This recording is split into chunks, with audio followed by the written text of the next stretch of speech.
by the presence of our esteemed principals of our sister institutions whose leadership continues to inspire academic excellence and institutional integrity.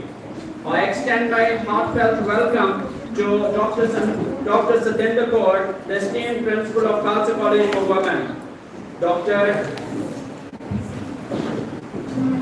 Shweta Chan, Principal of GHG Institute of Law, Dr. Amandeep Kaur, Principal of GHG Har Prakash College of Education. Your gracious presence adds immense value and dignity to this academic gathering. We are especially privileged to have with us our distinguished delegates and keynote contributors whose scholarship and insight continues to shape the contours of contemporary literary discourse. A heartfelt welcome to Professor Dr. Sangeeta Handa, a renowned academician and former principal, whose contribution in the field of education, in the field of English studies is truly remarkable. We extend our sincere greetings to Professor Khemraj Sharma, an eminent professor of English whose scholarly work continues to guide and inspire research in modern literary studies. We also warmly welcome Professor Dr. Shil Kumar, an eminent scholar and an insightful professor. Mr. Sardar Jupinderjeet Singh, Deputy Editor of Tribune Chandigarh. And all our respected delegates who have joined us both physically and virtually from different parts of the country. Your presence reflects a shared commitment towards exploring, evolving, and perspective in the literary media and cinema fields. Not only reflects society but actively shapes its conscious. Today's seminar promises to be a vibrant platform for meaningful dialogue, critical engagement, and intellectual exchange. It is thought to scholarly interaction that way expand our horizons and deepen our understanding for contemporary concerns. We also welcome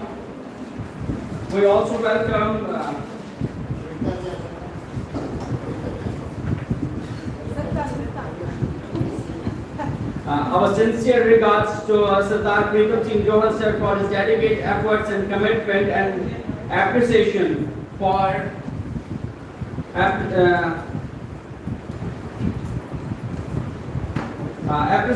Sardar Pradeep Singh for his continuous administrative support. Once again, I extend my heartfelt welcome to each one of you. We are truly honored to have you with us today. Distinguished delegates, respected faculty members and dear participants, both present here in the seminar hall and joining us virtually from different corners of the country. I extend my warm and heartfelt welcome you all. Your presence, whether physical or virtual, truly enrich this academic gathering and reflects a shared commitment to intellectual dialogue and scholarly exchange. Before we formally begin, let's seek the divine blessing. I humbly request everyone present in the seminar hall to rise from their seats for Shabbat. May I also request you all to cover your heads as a remark for respect and reverence.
Thank you. You may kindly take your seats. Now moving ahead with the ceremonial proceedings, it's a tradition in our culture to begin an auspicious occasion by lighting the ceremonial lamp, symbolizing the dispelling of darkness and the spread of knowledge and wisdom.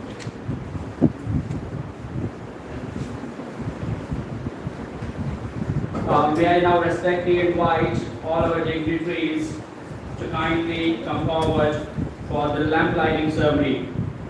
Principal, and may I like to invite Professor Dr. Sitendra Kaur, Dr. Shweta Chan, Dr. Amandeep Kaur for lamp lighting ceremony.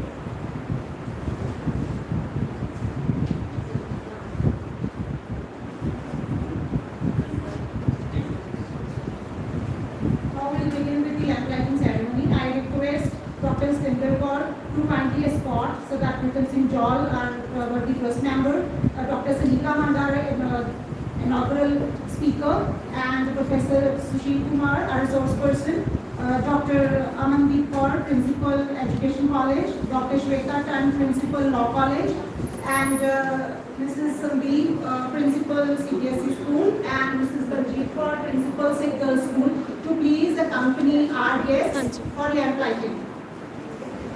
And the audience can clap.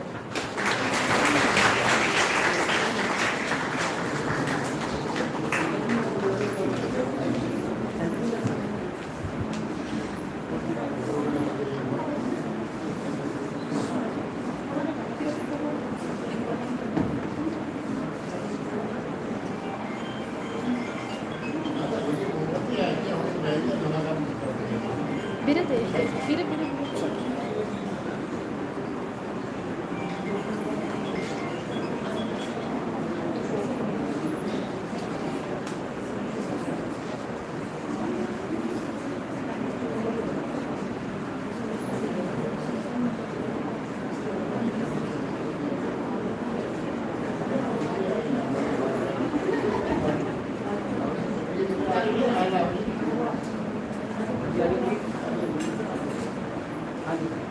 हाली group photo please हाली sir सामने please हाली madam wait देखो सामने please सारे जन सामने smile हाली please thank you. Alongside, we also uphold the beautiful tradition of welcoming our honored guests with sapling, symbolizing growth, sustainability, and deep respect for nature. I request our principal, Dr. Sitendra Kaur, along with honored members of the management and trust to kindly join on the stage for the presentation of sapling and the formal welcome of our distinguished guests.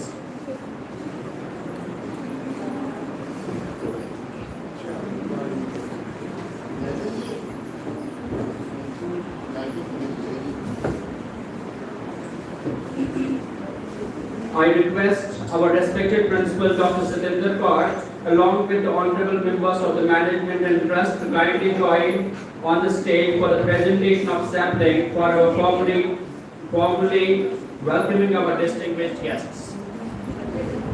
Professor Dr. Sangeeta Handa and Professor Dr. Sushil Kumar. Sir वही please हाली सामने please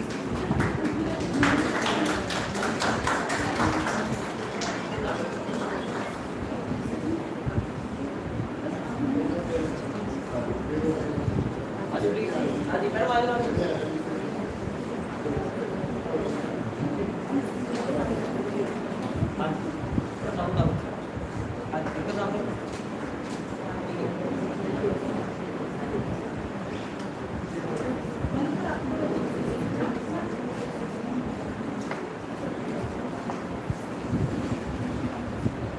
Now it's my proud privilege to invite a visionary leader, an academician par excellence and guiding force behind this institution.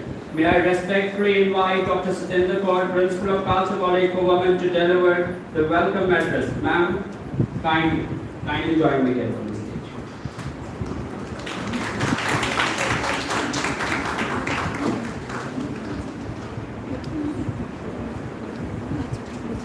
Respected Secretary Shri Gopal Gopal Jadhav and Trust, Sardar Pritam Singh Johal ji, dignitaries, esteemed guests, principals, sister concerned institutions, and dear delegates. Vaheguru Ji Ka Khalsa, Vaheguru Ji Ki Fateh. It is my proud privilege to extend a warm and heartfelt welcome to all of you to this seminar. We are deeply honored to have with us our distinguished inaugural speaker, Professor Dr. Sangeeta Handa ji, whose presence adds great value and inspiration to the academic gathering. We are equally privileged to welcome our keynote speaker, Dr. Khem Raj Sharma ji, from the Central University of Himachal Pradesh, whose expertise and insight we eagerly look forward to. I also extend a sincere welcome to our esteemed resource person, Professor Dr. Sushil Kumar ji and Sardar Jubinder Singh ji, whose contribution will undoubtedly enrich our discussion and learning. Secretary Shri Guru Hargobind Ujagar Hari Trust Sardar Pritam Singh Johal ji, Principal Sister Concern, whose presence always gives us immense pleasure and positive energy to conduct such type of seminar or academic activities. A special word of welcome to all our delegates who have joined us from the various colleges. Your presence reflects our commitment to academic excellence and collaborative learning. We hope that this seminar will serve a platform for the meaningful dialogue, exchange of ideas, intellectual growth for all of us. Thank you once again. Welcome to everyone in the courtyard of Khalsa College for Women, Satamakhur. Vaheguru Ji Ka Khalsa, Vaheguru Ji Ki Fateh.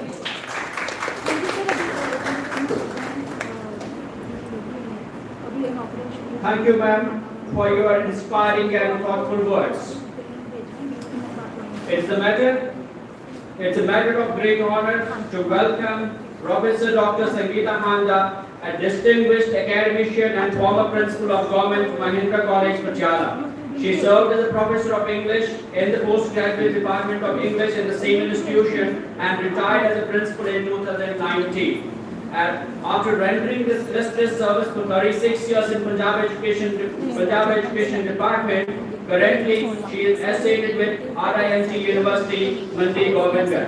While she has been actively engaged in guiding research programs in English from past 5 long years, her academic journey reflects excellence, dedication, and an unwavering commitment to higher education.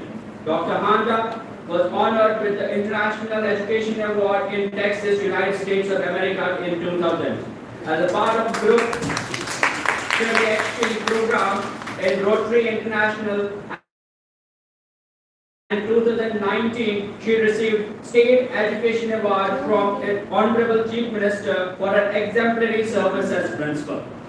She completed her PhD in American Realism, and her doctoral thesis has been published by Robert Publications and is available on Amazon.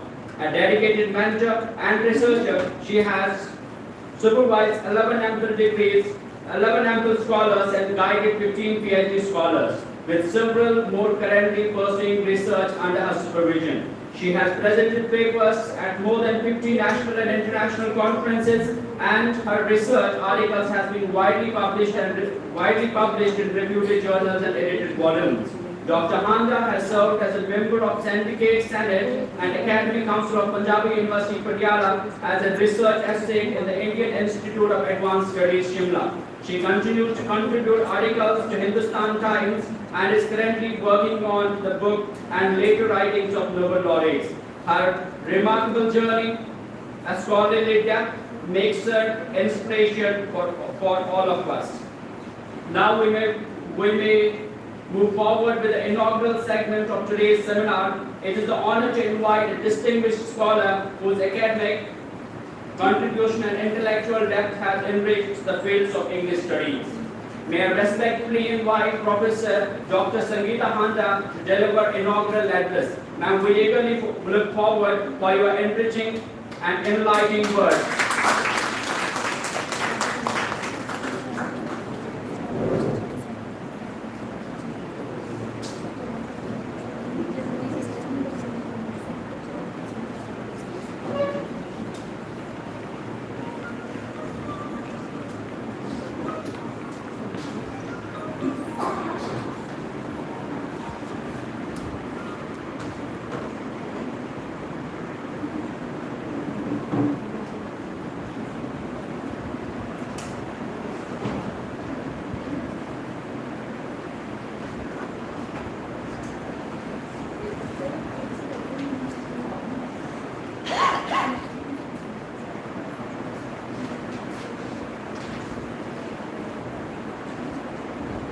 Thank you so much.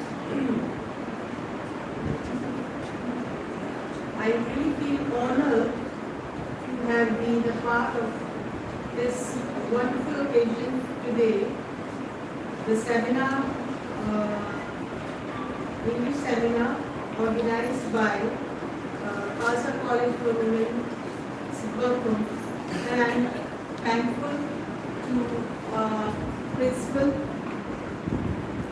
Madam Stinder Kaurji and the secretaries are sitting there, Mr. Johar, and all the dignitaries who are sitting on the dais and off the dais.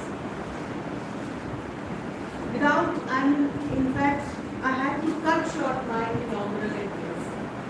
So invigorating is the topic today that it is endless to talk on it.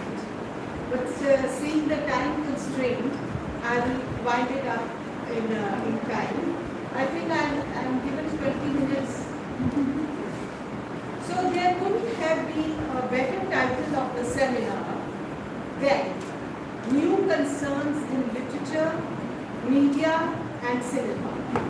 Digital Disruption, Shifting Aesthetics and Critical Futures, as not only is this title comprehensive, it also encapsulates and contextualizes the times that we are in and the three mediums, that is literature, media and cinema, are not only the most common as well as dominant in the present critical times, but also in sync with the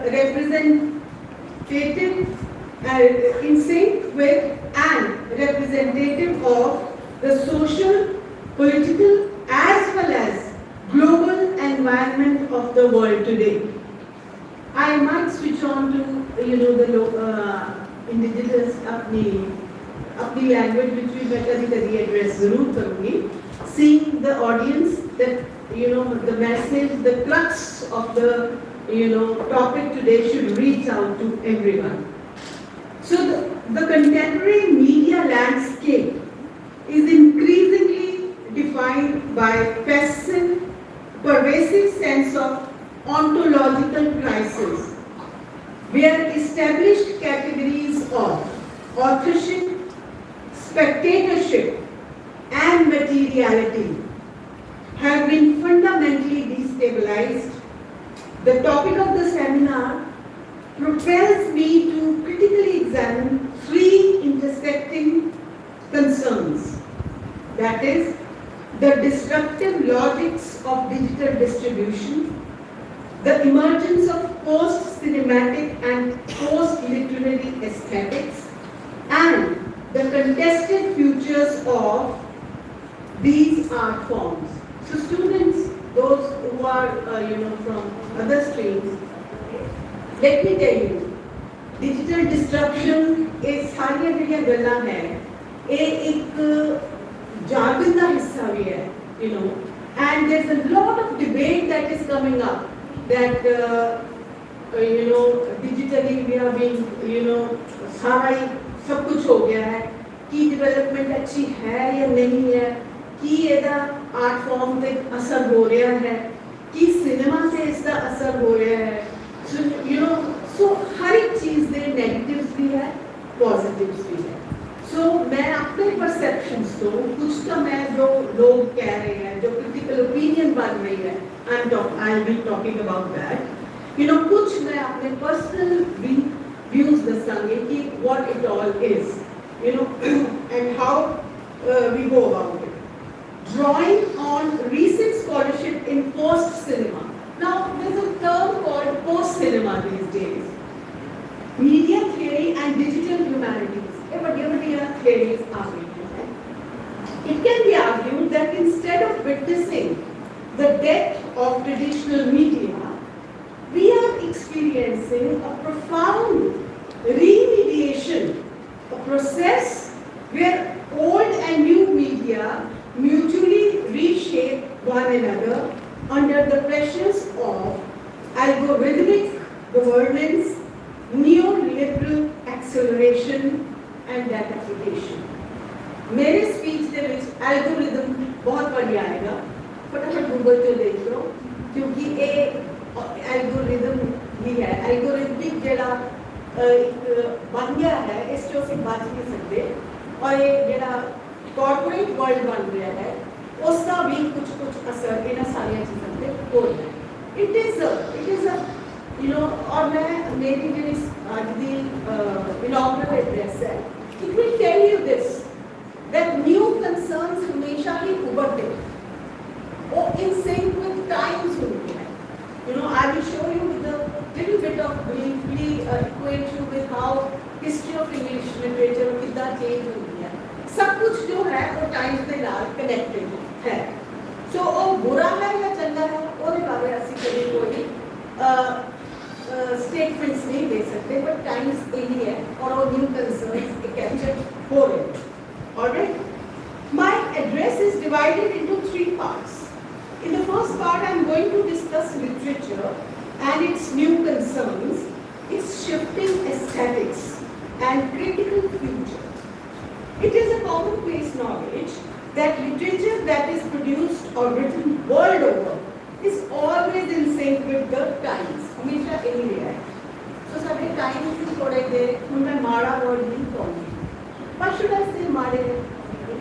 उतार चढ़ाव तो अंदर ही रहना. I will never speak any negative word for that. हाँ, literary theory, literature, critics, they are full of their own opinions, and I will be quoting that also. We can't do without that. So there are no hard and fast schism in writing. कोई only होगा कि A style writing से new concerns आ गए, उन ऐसे ही writing हुई, क्योंकि किसी ने कहता कि इस तरह का time है, तो इस तरह का लिखो, ऐसा कुछ नहीं होगा. वो भी मैं show करूँगी how it happens. Because writer is an autonomous person. वो भी अपनी को जरूरी नहीं देखेगा कि आजकल अच्छा आ चल रहा है. हाँ, एक भी साइड है कि असी लिखते भी कई बारी कैपिटल वास्ते की कैच करता है. ਉਹਦਾ भी मैं ਤੁਹਾਨੂੰ एक बड़ा इंटरेस्टिंग एनेक्डोट सुना के दसूंगी. So there are no hard and fast schism in the writing that can be seen as sudden emergence of new concerns. कभी sudden नहीं होते. Writer possesses an autonomy and can choose to write what appeals to his or her mind and perception. ਹੁਣ मैं example दसण ਲਈ ਤੁਹਾਨੂੰ ਬੜਾ ਪੁਰਾਣਾ ਕੋਟ ਕਰ ਰਹੀ ਹਾਂ. A quote in the sense incident ਦੱਸ ਰਹੀ ਹਾਂ, literature ਚ ਬੜਾ famous. By the way of example, I would like to take up Ibsen's Doll's House. I think literature the students have पढ़ा होगा. That was premiered at Royal Theatre in Copenhagen, Denmark on 21st December 1879. Now when Doll's House appeared, European theatre was widely seen as being in a state of crisis, and critics argued that drama had failed to reflect the era's intellectual and scientific advances, remaining stuck in the outworn cliches of romanticism. It's always that out of saturation emerges the desire for newness, which can be, but not always, designed around contemporary social, political, global or psychological issues. Ibsen didn't know, Ibsen only pata si, that when he wrote A Doll's House, he would be established in literary history as father of realism, or established as major force in European letters. In fact, he is also addressed as a feminist before even the term feminism was coined, as the play was quickly adopted by burgeoning women's rights movement as a powerful statement. Although hajੇ feminism ਦਾ ਨਾਮ ਵੀ ਨਹੀਂ ਸੁਣਿਆ ਸੀ ਤੇ he is considered as a feminist before. ਕਈ ਵਾਰੀ writer ਨੂੰ ਨਹੀਂ ਪਤਾ ਕਿ ਉਹਦੀ ਰਾਈਟਿੰਗ ਕਿਸ ਤਰ੍ਹਾਂ ਰਿਸੀਵ ਹੁੰਦੀ ਹੈ ਔਰ ਉਹਨੂੰ ਹਾਈ ਪੈਡੈਸਟਲ ਜਾਂ ਲੋ ਪੈਡੈਸਟਲ ਜਾਂ ਕ੍ਰਿਟੀਕਲ ਉਹਦੇ ਵਿੱਚ ਪਬਲਿਕ ਜਾਂ ਰੀਡਿੰਗ ਪਬਲਿਕ ਹੀ अपने आप बना देती है.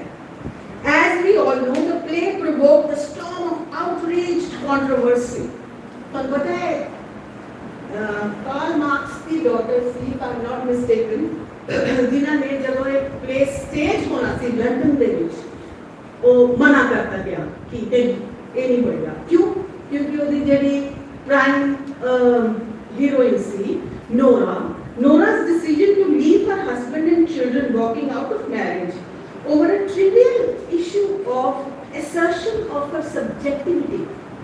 Now please note down, trivial issue of assertion of her subjectivity. What trivial सी हो? कहने ये नहीं करके नोरा अपने 3 बच्चों को छाड़ के, अपने loving के doting husband को छाड़ के, walking out of marriage. It was not accepted in Victorian, the boundary सी वो accepted नहीं सी, क्योंकि writers को लिखना पड़ता audience का देखते हुए. Actually 2 example मेरे दिमाग में नहीं आ रही हैं. Flaubert wrote Madame Bovary. माया मेम साहब उस पिक्चर जो नहीं देखा तो देख लेना, शाहरुख खान जिन्हें picture that women, Madame Bovary, she is unhappy. She has got a very good, very decent husband, but somehow there is something. So she has a relationship with many men, and then ultimately she finds that all of them are bad or whatever. That I will not go into the details, but she dies. The crux. In Flaubert ने 17 somewhere लिखा से तुसी देख लो 3-4 centuries पहले. एक और novel का reference मैंने उन्हीं खड़े याद आया, बहुत famous. आजकल बच्चे वैसे classics पढ़ रहे हो, जब तक classics नहीं पढ़ोगे, English वाले में कह रही हैं, वैसे तो हर एक नहीं पढ़ना चाहिए. जब तक क्लासिकल रीडिंग नहीं करोगे तो तुम आज की रीडिंग भी नहीं समझ आ सकती. ठीक है, classics are the masters, there is no doubt about it. ठीक है, हम तक खैर बहुत कुछ हो गया क्योंकि एआई ने तो क्रिएटिव राइटिंग पे ही क्वेश्चन मार्क लगाता है. मैं भी कोई किताब खरीदनी है तो सोचती है एआई की तभी उन्हें प्रोड्यूस करके लिख ली. ठीक है, another book that I will come two is Leo Tolstoy. The established Leo Tolstoy, the great Russian writer, he wrote Anna Karenina, in which she has an extramarital affair with Vronsky, and ultimately, she commits suicide. That's it. मैं 2 गल्लां जल्दी खत्म करती हूँ. मैं going beyond. ਜਿਹੜੀ moral compass ਸੀ ਉਸ time ਦੀ, वो allow नहीं कर रही सी writer को. Only male writer ਜਿਹੜੇ feminist consciousness ਬਾਰੇ ਲਿਖਦੇ ਸੀ, to that such women should survive. So that was the only and they had. So in coming back to Ibsen, ਉਹਦੇ publishers ਨੇ ਕਿਹਾ ਕਿ ਇਹਦੀ ending change ਕਰ, ਉਹਨੂੰ ਵਾਪਸ ਕਰਨ ਉਹਨਾਂ ਨੂੰ ਕਿ ਔਰ ਮਾਫੀ ਮੰਗੇ ਤੇ ਵਾਪਸ ਬਸ. So ਇਹ ਹੁਣ ਇੱਥੇ ਫਿਰ ਇਹ ਗੱਲਾਂ ਤੋਂ ਗੱਲਾਂ ਨਿਕਲ ਜਾਂਦੀਆਂ. सोशल कंस्ट्रक्शन जी है वो बात निकलेगी तो फिर दूर तक जाएगी. सो मैं फेमिनिज्म च नहीं आना चाहती बिकॉज ये बड़ा it is honest. I will not. चलो द थिंग दैट सिर्फ इब्सन का मैं एग्जांपल इसलिए दे रही है. The play provoked a storm of outraged controversy. Nora's decision to leave her husband and children walking out of marriage over a trivial issue of assertion of her subjectivity was considered a direct assault on the institution of Victorian era marriage. The idea that woman's duty was to herself rather than her husband, woman's duty was to herself rather than husband was revolutionary and deeply unsettling for many. एक point में सिर्फ इसलिए आई है कि new concern कभी भी हो सकता है किसी भी टाइम पे उस टाइम पे भी ਹੁਣ ਤਾਂ ਤੁਸੀਂ ਦੇਖ ਹੀ ਰਹੇ ਹੋ कि feminist writing, post feminism, digital feminism ਕੀ ਲਿਖ ਰਿਹਾ ਹੈ. Now the times have changed, but ਉਦੋਂ ਵੀ ਇਹ concern ਹੁੰਦੇ ਸੀ. ਠੀਕ ਹੈ. However, Ibsen himself denied ਉਹਨੇ ਕਿਹਾ that he consciously wrote for the feminist cause. Feminism ਨੇ ਉਹਨੂੰ adopt ਕਰ ਲਿਆ ਤੇ ਉਹ ਉਹਦਾ ਸਾਡਾ father ਹੈ ਸਾਡੇ ਵਾਸਤੇ ਤੋਂ ਲਿਖਿਆ ਕਹਿੰਦਾ ਨਾ ਮੈਂ ਕਿਸੇ feminist cause ਵਾਸਤੇ ਨਹੀਂ ਲਿਖਿਆ. He insisted later in a speech that his task was the description of humanity, not propaganda. He maintained that place he was the need of every individual to find out the kind of person he or she really is. ਜਿਹੜਾ ਕਿ ਅੱਜ ਕੱਲ੍ਹ ਦੇ ਮੈਨੂੰ ਸਾਡੀ hallmark ਹੈ writing ਦਾ change ਹੋ ਗਿਆ times. This tension between specific feminist reading and the broader humanist one has fueled critical discussion for over a century, and now it remains a powerful and relevant work, continuing to challenge audiences to think about autonomy, identity, and roles we play for others. Now, ਇਹਦੇ ਵਿੱਚ ਹੁਣ ਸਾਰਾ new concerns ਆ ਰਹੇ ਆ. ਉਹ ਤਾਂ ਖੁੱਲ੍ਹ ਸੀਗੀ ਨਹੀਂ, ਹੁਣ ਖੁੱਲ੍ਹ ਮਿਲ ਗਈ ਹੈ. ਇਸ ਲਈ people are coming up with their own stories.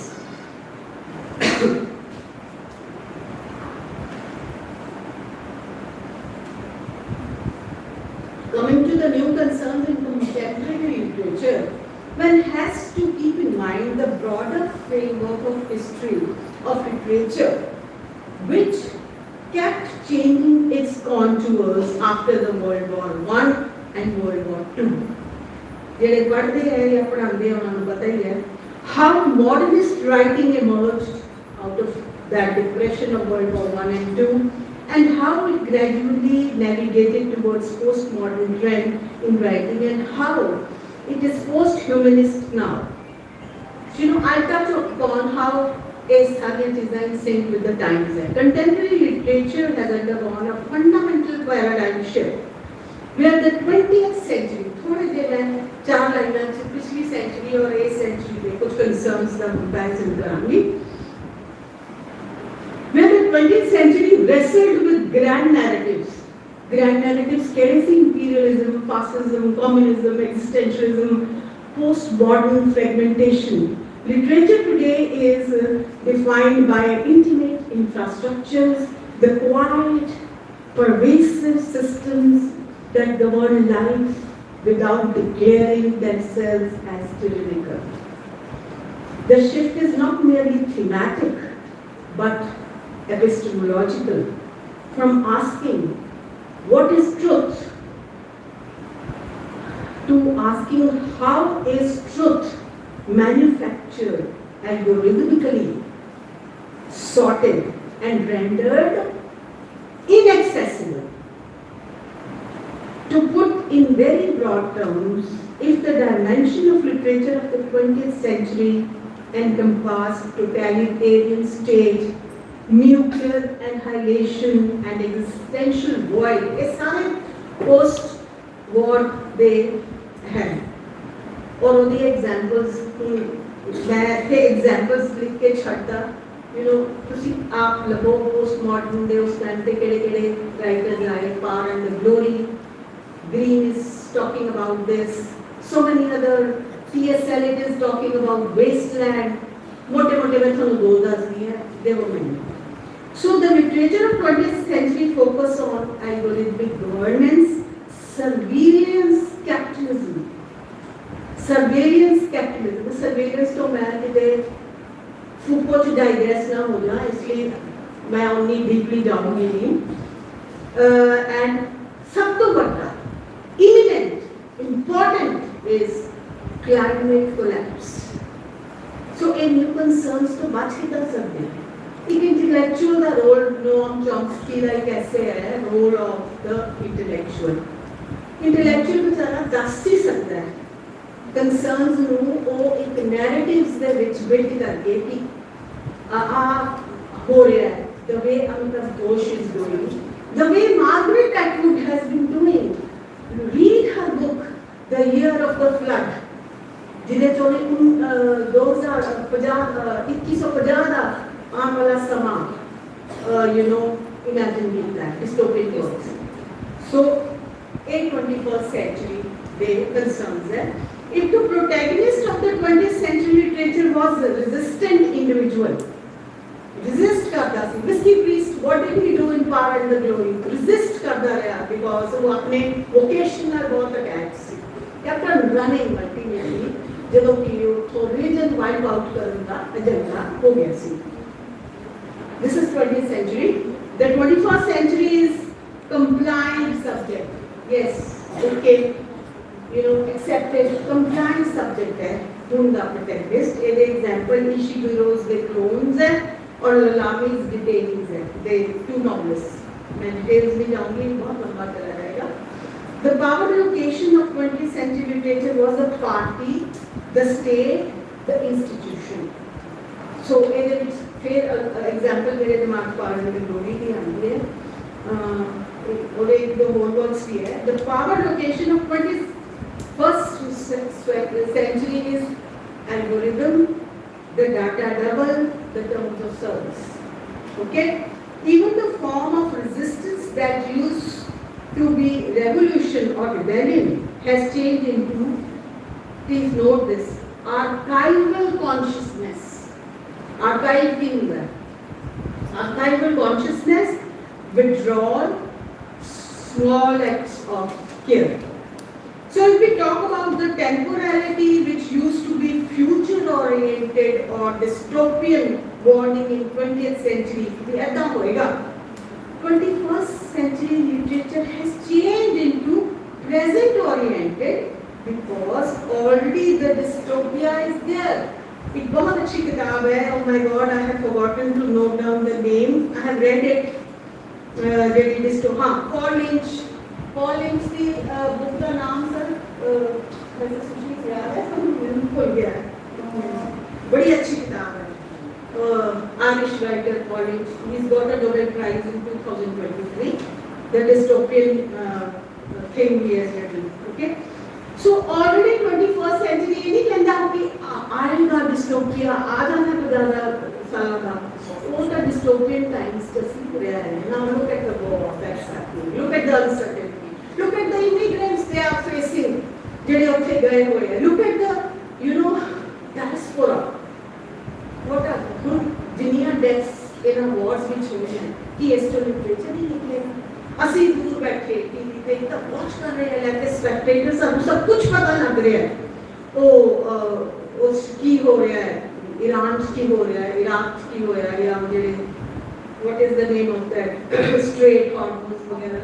और इवन जितने बहुत ज़्यादा कत्लेआम हो रहे हैं पिछले नाम भूल गया. लिटरेचर तो निकलेगा ना जो सह रहे हैं वो तो है ना. उत्थे ਅਸੀਂ तो दूरों वॉच करके कहानी बना सकते हैं. Vitti आएगी. Now that kind of literature, no, it's not a third world war, but it is a kind of very obnoxious kind of war where on the face you say that you are civilized, that you are developed, you are progressed, you are elite, and you are coming back to the same imperialistic designs. The power, same thing. ਤੁਸੀਂ ਦੇਖੋ concern ਨਵੇਂ ਨਹੀਂ concern ਹੋਈ ਹੈ, ਰੀਵਿਜ਼ਿਟਿੰਗ ਹੋ ਰਹੀ ਹੈ ਦੁਬਾਰਾ. ਮੈਂ ਇੱਥੇ ਸਭ ਤੋਂ ਬਾਰ-ਬਾਰ ਇੱਕ author ਦਾ ਨਾਮ ਲਵਾਂਗੀ ਐਂਡ ਜਿਨ੍ਹਾਂ ਨੇ ਨਹੀਂ ਪੜ੍ਹੀ ਹੈ ਕਿਤਾਬ ਪਲੀਜ਼ ਪੜ੍ਹੋ. ਜॉर्ज ऑरवेल्स 1984 ਜਿਹੜਾ ਕਿ ਉਹਨੇ ਉਦੋਂ ਲਿਖਿਆ ਸੀ ਕਿ ਅਸੀਂ ਤਾਂ ਉਸ ਤੋਂ ਵੀ ਉੱਪਰ ਚਲੇ ਗਏ. So and finally we talk of narrative form ਵੀ ਬਦਲ ਗਈ in the which used to be linear or built in stroma or depicted modernist fragmentation. It is now hybrid, genre blurring, autofiction, speculative realism. Genre narrative form ही बदल गई है. जैसे ऐसे हाथी दिया, the test of the Deer or my favorite Jew dogs here, or Return of the Native ਪੜ੍ਹਦੇ ਸੀ, ਕਿੰਨੀ ਦੇਰ ਅਸੀਂ ਉਹਦੇ ਖੇਤਾਂ 'ਚ ਹੀ ਘੁੰਮਦੇ ਰਹਿੰਦੇ ਸੀ, ਕਿਉਂਕਿ ਟਾਈਮ ਸੀ ਉਹਦੇ ਅੱਛੀ ਸੀ, ਜਿਹੋ ਜਿਹੇ ਸੋਹਣੇ এনवायरमेंट 'ਚ ਤੁਹਾਡਾ ਕਾਲਜ ਬਣਿਆ ਹੋਇਆ ਹੈ, ਸਾਡੇ ਵਾਸਤੇ ਤਾਂ ਇਟ ਇਜ਼ ਸੋ ਬਿਊਟੀਫੁਲ, ਕਿਉਂਕਿ we are clustered in urban settings ਤੇ ਸਾਰਾ ਦਿਨ ਆ ਹੋ ਗਿਆ, ਚੌਕ ਤੇ ਧਰਨਾ ਹੋ ਗਿਆ, ਇੱਥੇ ਬੰਦ ਹੋ ਗਿਆ, you are blessed people. ਤੁਸੀਂ ਹਜੇ ਵੀ ਉਸੇ ਸੈਂਚਰੀਜ਼ ਦੇ ਵਿੱਚ ਬੜਾ ਸੋਹਣਾ ਇੱਕ ਬਣਾਇਆ ਹੋਇਆ ਹੈ। The key distinction, Orwell ਨੇ fear ਕੀਤਾ ਸੀ boot stamping on the human face forever.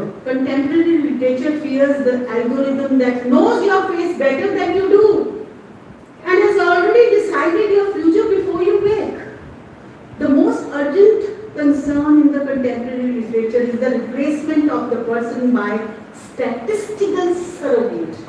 Unlike Orwell's telescreen, a visible apparatus of fear, today's surveillance is often invisible and impossible to escape. So, बहुत सारे examples हैं। पर ऐसे मैं थोड़ा जा let me breathe and not paint that everything is bad, that everything is this. क्योंकि ऐसे भी ठंडी हवा दे फुहारे चल रहे।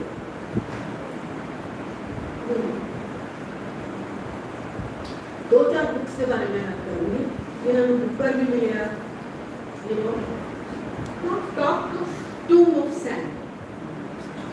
ये हिंदी वर्जन की है? ग्रेट समाधि। हैं? ग्रेट समाधि। ग्रेट समाधि। क्या? ਇਹੋ ਜਿਹਾ ਲਿਟਰੇਚਰ ਵੀ ਆ ਗਿਆ ਨਾ, ਸਾਰਾ ਕੁਝ ਸਿਵਿਲਿਅਨ ਫਿਲੋਟ ਕੁਝ ਹੋ ਨਹੀਂ ਜੀ ਰਹੇ, they are also doing somewhere. Tomb of Sand and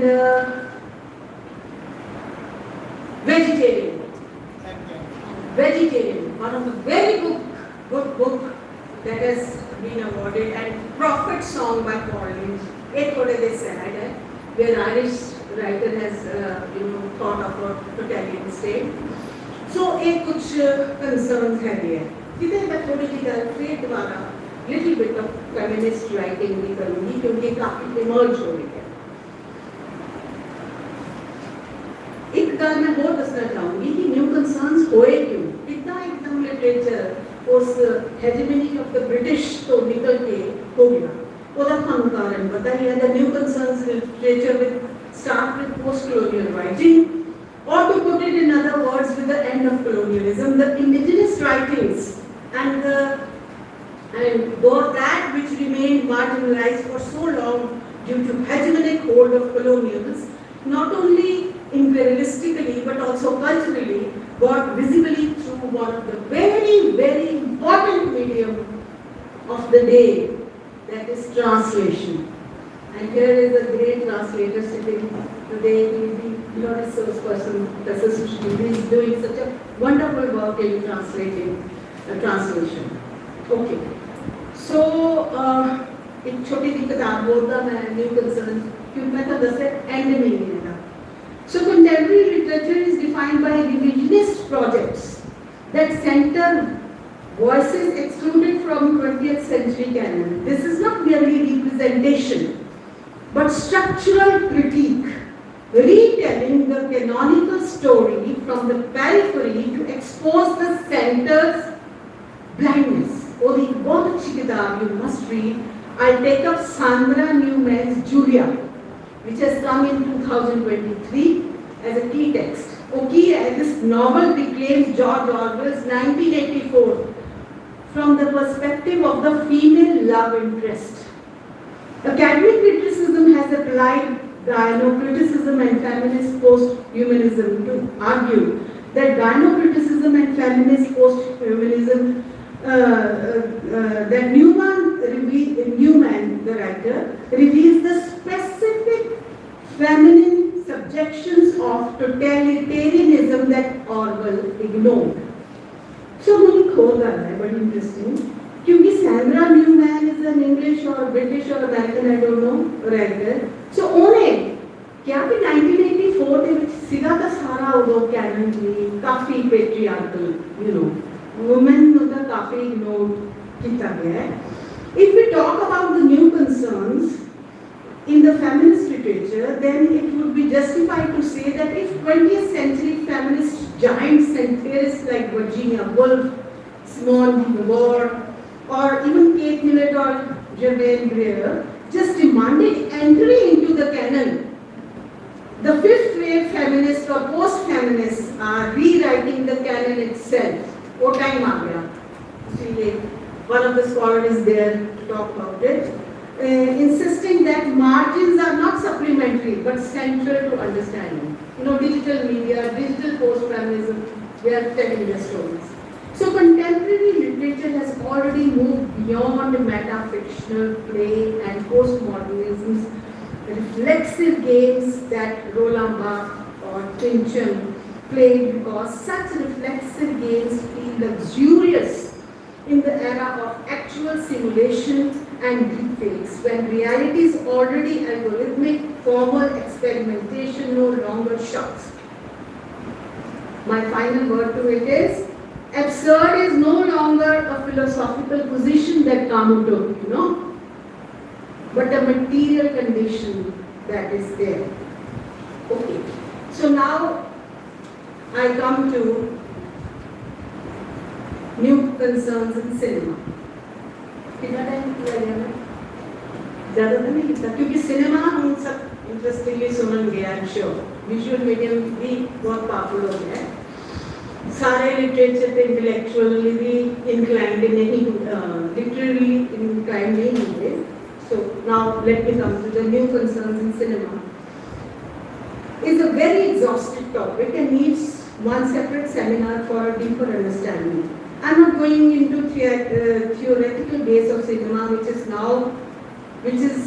now also addressed as post-cinematic condition. I'm also not going to address this segment in global perspective of discussing Western cinema or global cinema, since it can initiate an endless discussion into shifting aesthetics that have created post-cinematic condition and hyper-stimulation due to digital disruption. I'm just going to limit my address to Indian cinema and infrastructural shift from broadcast and print models to on-the-demand network distribution. In cinema, the rise of over-the-top, that is OTT, platforms like Netflix, Amazon Prime, Z5, to name a few, has radically altered the circulation of films, particularly those from peripheral or parallel cinema traditions. So one of the critics, her name is Sufia Ansari, she argues that while OTT platforms have democratized access for socially engaged filmmakers, okay, allowing works like Code and Writing with Fire, these are the two which are running on Western platform, to bypass traditional theatrical gatekeepers, this digital democratization carries inherent contradictions. This is what she says. I disagree with her. The algorithm not alter now governs visibility. एक जरूर है, इसके बारे में मैं बात करूँगी कि here also algorithm dominates. Content is optimized for, a new word has come, bingeability. Binge eating समझते हो ना? So bingeability की कोई देखी जाने एक प्ले फॉरवर्ड किया, ठीक नहीं किया, नेक्स्ट देख लिया, Z5 पे देख लिया, nothing is sinking in, कुछ भी sink in नहीं कर रहा. This is bingeability. And global marketability, leading to a subtle but pervasive homogenization of dissent, where political critique is packed as a consumable commodity within subscription economies. Economy, capitalism, they have entered all these things. This disruption is not merely economic, but experiential. ये disruption है, क्योंकि थोड़े title of the seminar जो disruption निकालना है, तो मैं उनको करनी ही पड़ेगी, है? The privatization of reception in the sense of viewing, or the privatization, watching a politically charged film on laptop in isolation, erodes the collective discursive space of cinema hall, which has historically been central to political function of art house movement. ਇਹਦੇ ਨਾਲ cinema ਖਤਮ ਹੋ ਗਿਆ ਲੇਕਿਨ ਇੱਕ ਗੱਲ ਯਾਦ ਰੱਖੋ ਇਹ ਕੁਝ ਆਫਟਰ ਇਫੈਕਟ पोस्ट पैंडेमिक भी है और जेडे याद करो 2-3 साल जब ਸਾਨੂੰ ਘਰਾਂ ਦੇ ਅੰਦਰ ਹੀ ਉਸ ਕੇ ਬੈਠਣਾ ਪੈ ਗਿਆ ਸੀ cinema halls ਉਦੋਂ ਹੀ ਖਰਾਬ ਹੋਣੇ ਸ਼ੁਰੂ ਹੋ ਗਏ and people started not visiting them ਹੁਣ ਦੁਬਾਰਾ ਰਿਵਾਈਵ ਹੋਏ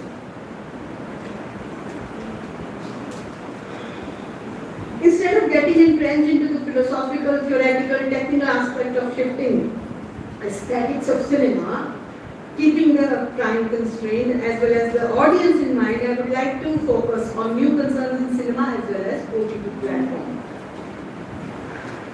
The first in this category, the movie that I am going to discuss today is Dhurandhar Duology. I hope all of you have seen Dhurandhar. Those who have not seen, please raise your hand. Oh wow, 4-5 है ये जिन्होंने नहीं देखी. Otherwise, I think everybody has seen Dhurandhar. Which is defining text. Cinema is also a text. Defining text for understanding 3 central new concerns in cinema, in contemporary Indian cinema.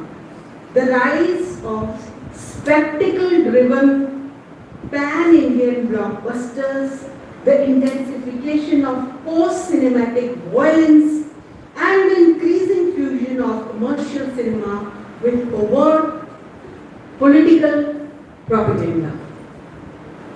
While celebrating the film, director Ramgopal Verma inadvertently named the new paradigm which Dhurandhar has created as a new cinematic order.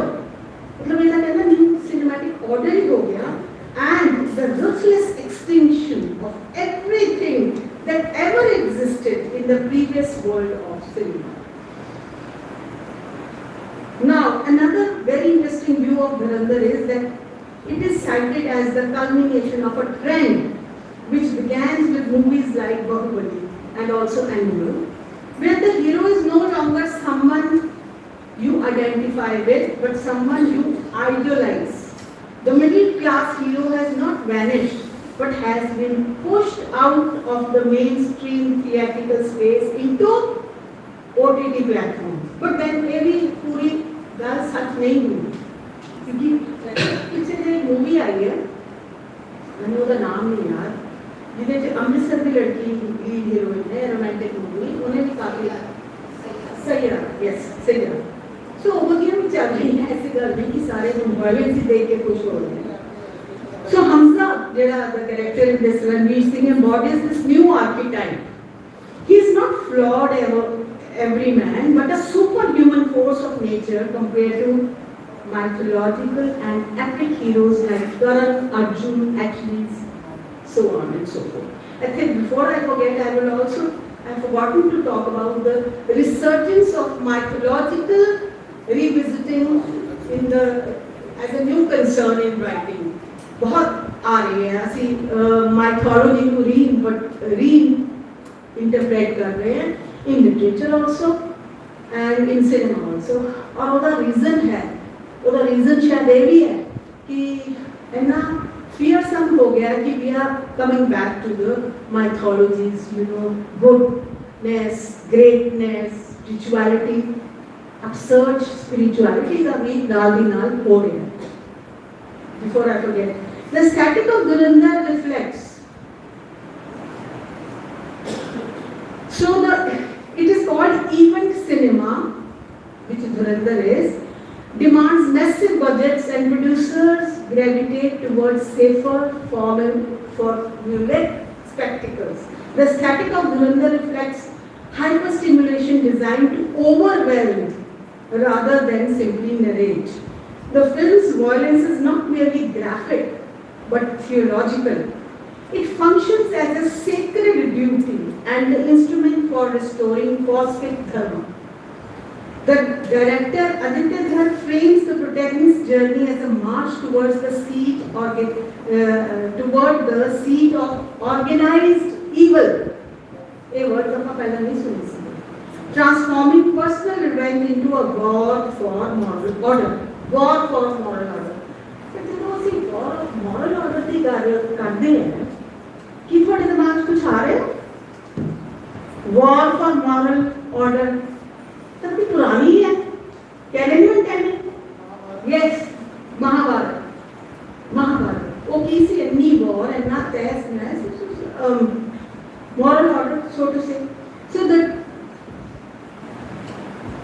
So ਇਸ ਤੋਂ ਬਾਅਦ ਇਹਦਾ analysis ਮੈਂ ਇੱਥੇ ਖਤਮ ਕਰਦੀ ਹਾਂ।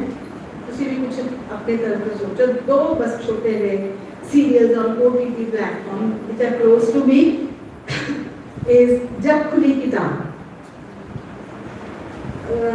Have you seen? अच्छा, okay. Unlike spectacle, ਹੁਣ ਇੱਧਰ ਤਾਂ ਅਸੀਂ spectacle driven धुरंधर देख ਲਈ, है ना? जब खुली किताब represents the quieter character driven pole of the new concerns in cinema. Okay, it is a case study for understanding OTT as a sanctuary for mid-budget dialogue-heavy adult dramas, the aesthetics of the stage-to-screen adaptation, and the valorization of geriatric romance as a radical narrative choice. कभी पुरानी मैंने कोई picture दिखा दो जिन्हें 70+ वाले hero heroine हों, please कोई याद करके दस पिछली सेंचुरी कभी सीना कोई कभी हो सकता सीना कोई हीरो या हीरोइन जरा 70+ या 60+ भी हो गए. So I did see a new concern there now. Valorization of geriatric romance as the radical narrative choice. Big one. Now this film challenges the post-cinematic condition of human hyperstimulation and fast editing. So, एक मैं detail बहुत लिखी है. I'll cut short. I'll come to next and last point. That is work films. Okay. The work films occupy a distinct category within the landscape of new Indian cinema. Unlike spectacle-driven Dhurandhar or geriatric romance of जब खुली किताब, the work can be put in the category of situational thriller centered on morality of the elderly. I wind up here because it is endless. हम एक तो बहुत बड़ा topic है कि even suspense thrillers, even apocalyptic, anthropocene driven,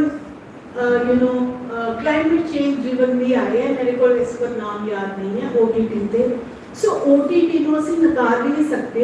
उन्हें ये भी नहीं कह सकते that it is only for bingeability. It depends on who's watching. Actually, it is producing. These platforms are producing wonderful. So digital disruption शायद नहीं है. किसी-किसी है, किसी-किसी नहीं है. People like us who are 60, I don't want to tell my age. 60 people. All right. So people like us who are not that active of moving around here, going to. My daughters living abroad, they told me, now don't see. I said, धुरंधर को cinema में देख के आना. क्यों ये आ गई है Netflix पे? है? यदि फर्स्ट तो आ गई है. नहीं, it is to be watched in cinema. So it's a headache now to go to cinema, sit there. बढ़िया problems है, बढ़िया है. So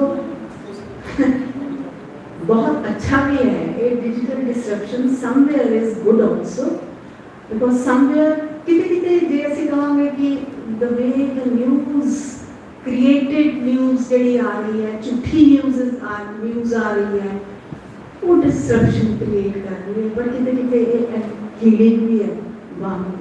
So now the court is open for discussion. Thank you.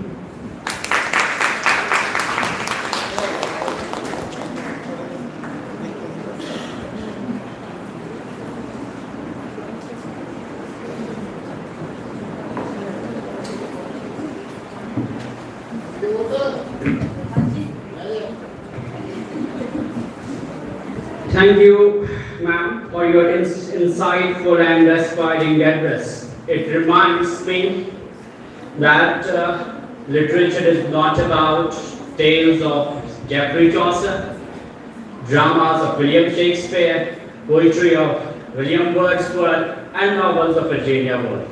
It is something more. It reminds me of Ezra Pound. Literature is a news which remains news.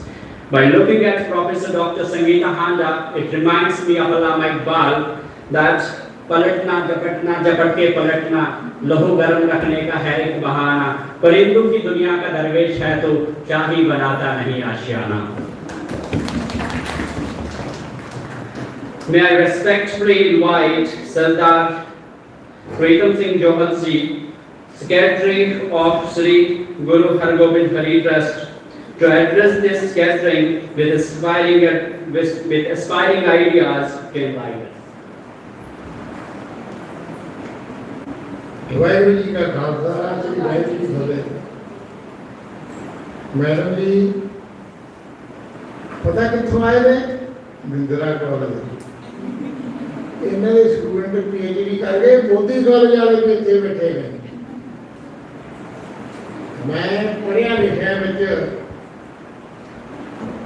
Giani ji Sardar ji ਆਪਣੇ ਆਪ ਨੂੰ ਸਾਹਮਣੇ ਹੀ ਬਹਿ ਗਿਆ, ਕਿੱਥੇ ਬੈਠੇ ਬਣਾਉਂਦੇ ਹੀ ਕੁਛ ਨਹੀਂ ਗਾ। ਮੌਜੂਦਾ ਇੱਕ ਮਿੰਟ ਕਰ ਮੈਂ ਕਿਹਾ ਪਲੀਜ਼ ਸੁਣੋ, ਜਲਦੀ ਟਾਈਮ ਨਹੀਂ ਹੈ, ਟਾਈਮ ਬਹੁਤ ਕੀਮਤੀ ਆ। ਇਹ ਟਾਈਮ ਦੀ ਕਦਰ ਕਰਕੇ ਉਹ ਕਾਮਯਾਬ ਨੂੰ ਫੇਲ ਆ। ਉਹ ਸੁਵਿਧਾ ਕਿੱਥੇ ਗਈ? ਉਹ ਮੈਂ ਜੋ ਤੇਰਾ ਨੌਲੇਜ ਸੁਵਿਧਾ ਭੱਜ ਗਈ ਆ ਜੀ। ਇਹ ਜਿਹੜੀ ਲੜਕੀ ਆ ਨਾ ਮੈਡਮ ਜੀ, ਸਾਰਿਆਂ ਵਿੱਚੋਂ ਇਹ ਬਹੁਤ ਬੜੀ ਲਿਖੀ ਹੋਈ ਹੈ। ਮੈਂ ਦੇਖ ਰਿਹਾ ਜੀ ਜਿੰਨੇ ਹੈਗੇ ਆ ਇਹਨਾਂ ਵਿੱਚੋਂ ਧਿਆਨ ਨਾਲ ਨਿਕਲ ਸੁਣਿਆ ਇਹਨਾਂ ਨੇ। ਇਹਨਾਂ ਨੂੰ ਪਤਾ 1 ਮਿੰਟ ਤੋਂ 1.5 ਮਿੰਟ ਨਹੀਂ ਲਾਉਣਾ। 1 ਮਿੰਟ ਦੇ ਵਿੱਚ ਪੰਜਾਬੀ ਦੇ ਵਿੱਚ ਮੈਡਮ ਨੇ ਕਿਹਦੇ ਬਾਰੇ ਕੀ ਦੱਸੋ ਕਰਾਂ। ਹਾਂ ਆਜੋ ਸੁਣੋ ਜੀ ਧਿਆਨ ਨਾਲ। Yeah, this is Nana बहुत कुछ है. She's talked about so many eras and so many things. Punjabi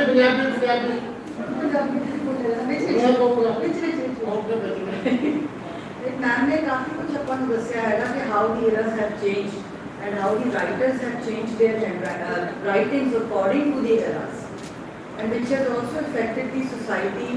और उन्हीं writings को ਜਿਹੜੀਆਂ ਆਪਾਂ movies ਦੇਖਦੇ ਆ ਉਹਨਾਂ ਤੇ ਵੀ effect ਆਇਆ।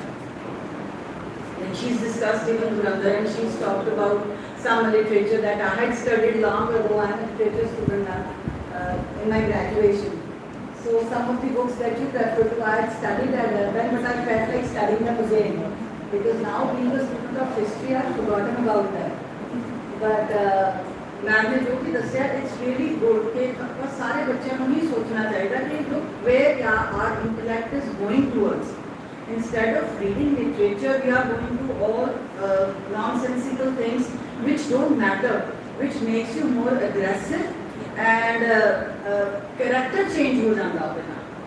So it is, मैम ने request की थी है कि even I would request the same कि please students मेरे बैठे हैं और literature जरूर पढ़ें।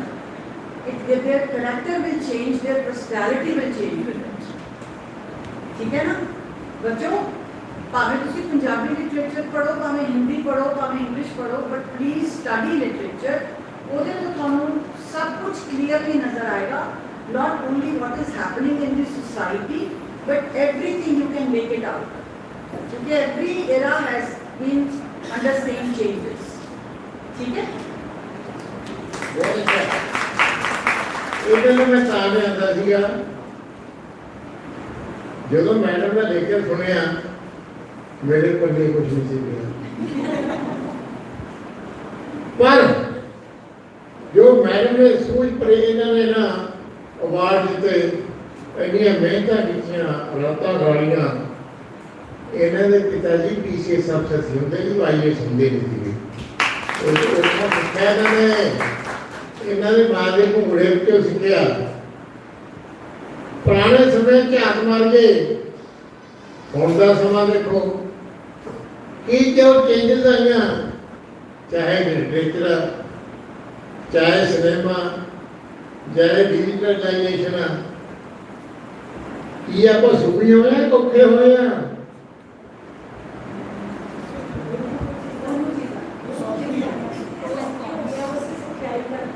ਭੋਜਨ,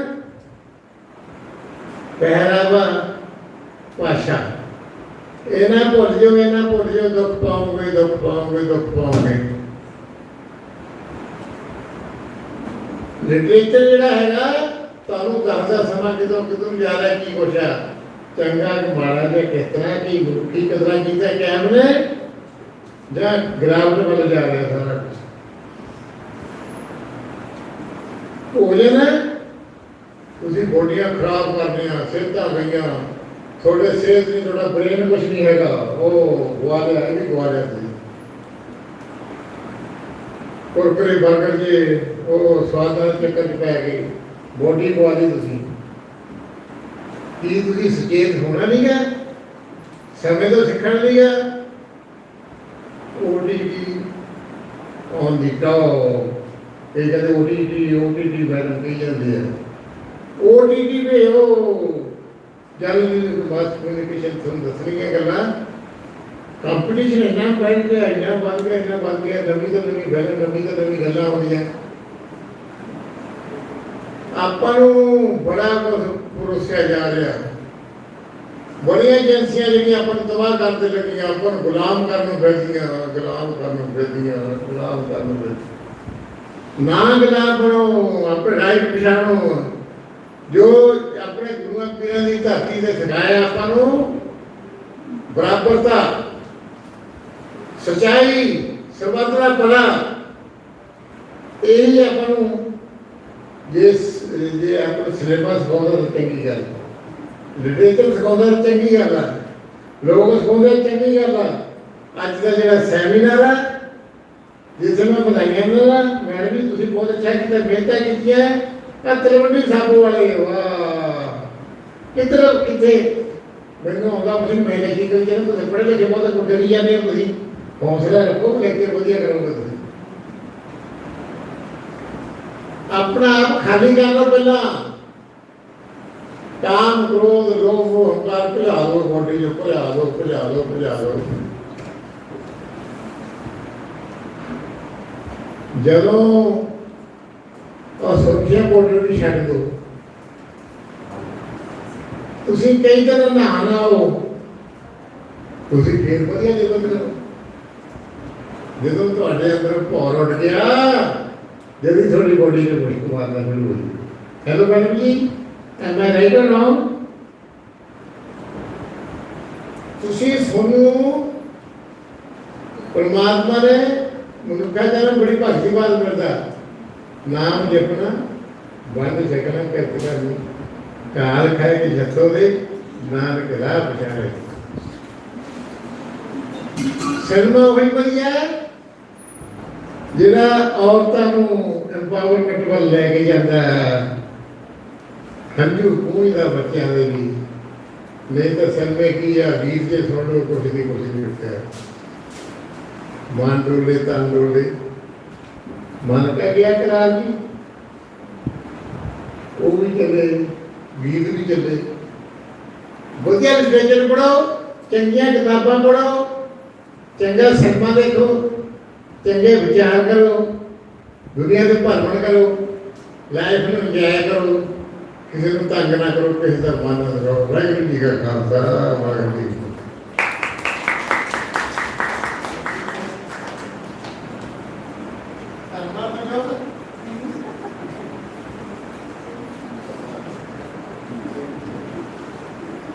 Now sir is leaving as sir is contesting elections from the BSP, which is candidate of BSP and from the Sangrur constituency. So now we are highly obliged for your presence, for your time.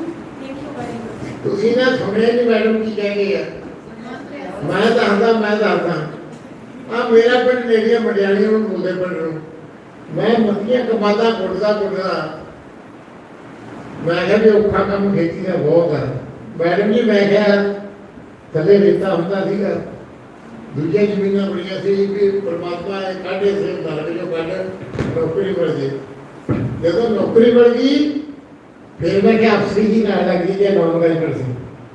ਪਰ ਰੱਬ ਕਹਿੰਦਾ ਤੈਨੂੰ ਬੜਾ ਕੁਝ district magistrate ਬਣ ਗਿਆ, ਕਿਹੜੇ ਉਹਦੇ ਤੇ ਕੰਮ ਕੀਤਾ। ਚਿੱਟੀ ਚਾਦਰ ਲੈ ਕੇ ਚਿੱਟੀ ਚਾਦਰ ਗਿਆ, ਕੋਈ ਧੱਬਾ ਨਹੀਂ ਮੇਰੇ ਚਲਾ ਸਕਦਾ। ਬਿਊਰੋਕਰੇਟ ਵਿੱਚ ਬਾਤ ਨਹੀਂ ਦੱਸੀ ਹਾਲਾਂਕਿ ਕਰਪਸ਼ਨ ਕਦੇ ਨਹੀਂ ਹੋਊਗੀ। ਹੁਣ ਮੇਰੇ ਮਨ 'ਚ ਆਈ ਵੀ ਪੋਲੀਟੀਕਲ ਲੋਕ ਬੜੇ ਖਰਾਬ ਹੁੰਦੇ ਆ, ਇਹ ਕਿਸੇ ਦੇ ਮਿੱਤ ਨਹੀਂ। ਇਹਨਾਂ ਨੇ ਬੇੜਾ ਗਰਕ ਕਰਤਾ ਮੁਲਕ ਦਾ, ਸਾਰੇ ਮਾੜੇ ਨਹੀਂ ਹੁੰਦੇ ਪਰ ਜੇ ਕਰਪਸ਼ਨ ਇੰਨੀ ਹੋ ਗਈ, ਓਹੋ ਚਿੱਟਾ ਜਿਹਾ ਵਕਤ ਪਤਾ ਨਹੀਂ ਕਿੱਥੋਂ ਦੇਖਦਾ ਜਵਾਨੀਆਂ ਮੁੰਡਿਆ ਗਾਲਤਾ ਸਭ ਕੁਝ ਗਵਾਤਾ, ਉਹ ਜਿਹੜਾ ਪੰਜਾਬ ਗਿਆ। ਬੇਇਨਸਾਫੀ, ਦੁੱਖ ਬੜਾ, ਸਹੂਲਤਾਂ ਖਤਮ। ਮੈਂ ਸੋਚਿਆ ਜਦੋਂ ਬਿਊਰੋਕਰੈਟ ਦੇ ਵਿੱਚ ਮੈਂ ਕਾਮਯਾਬ ਹੋਇਆ ਕਿਉਂ ਨਾ ਮੈਂ ਪੋਲੀਟੀਕਲ ਗੇਮ ਜੁਆਇਨ ਕਰਾਂ। ਇਹ ਪਾਰਟੀਆਂ ਪੂਰੀਆਂ ਛੇਤੀ ਨੇੜੇ ਨਹੀਂ ਲੱਗਦੀਆਂ, ਮੇਰੇ ਵਰਗੇ ਤੋਂ ਵੀ ਨੇੜੇ ਲਾਉਂਦੀਆਂ। ਮੈਂ ਅਨਾਉਂਸਮੈਂਟ ਪ੍ਰੈਸ ਕਾਨਫਰੰਸ ਤੇ ਕੋਈ ਆਜ਼ਾਦ ਖੜਾ ਹੋਊ, ਮੈਂ ਪਹਿਲੇ ਖੜੂ। ਪਾਰਟੀ ਹੈਲਥਕੇਅਰ ਬਣ ਗਈ ਤੇ ਮੈਨੂੰ ਹਾਥੀ ਦੇ ਬਿਠਾਤਾ, ਬਹੁਜਨ ਸਮਾਜ ਪਾਰਟੀ ਨੈਸ਼ਨਲ ਪਾਰਟੀ ਆ, ਕਹਿੰਦੇ ਉਹ ਰੱਖ ਕੇ ਟੈਂਸ਼ਨ ਆ।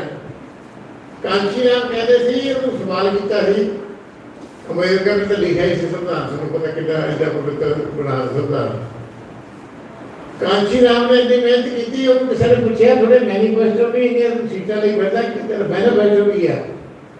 ਉਹ ਕਹਿੰਦੇ ਮੇਰਾ ਮੈਨੀਫੈਸਟੋ ਸੰਵਿਧਾਨ ਤੇ ਗੁਰੂ ਗ੍ਰੰਥ ਸਾਹਿਬ ਆ, ਜੋ ਬਾਣੀ ਕਹਿੰਦੀ ਉਹ ਹੋਈ ਚੱਲਣਾ। ਇੰਨੀ ਪਾਰਟੀ ਵਧੀਆ ਇਹਨੇ ਕੰਮ ਕਰ ਰਹੀ।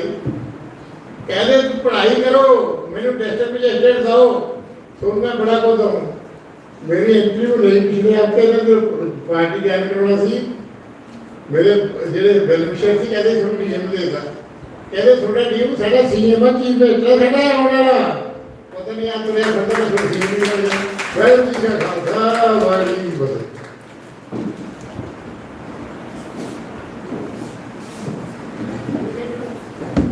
Thank you, sir, for such an insightful, revering, and inspiring address.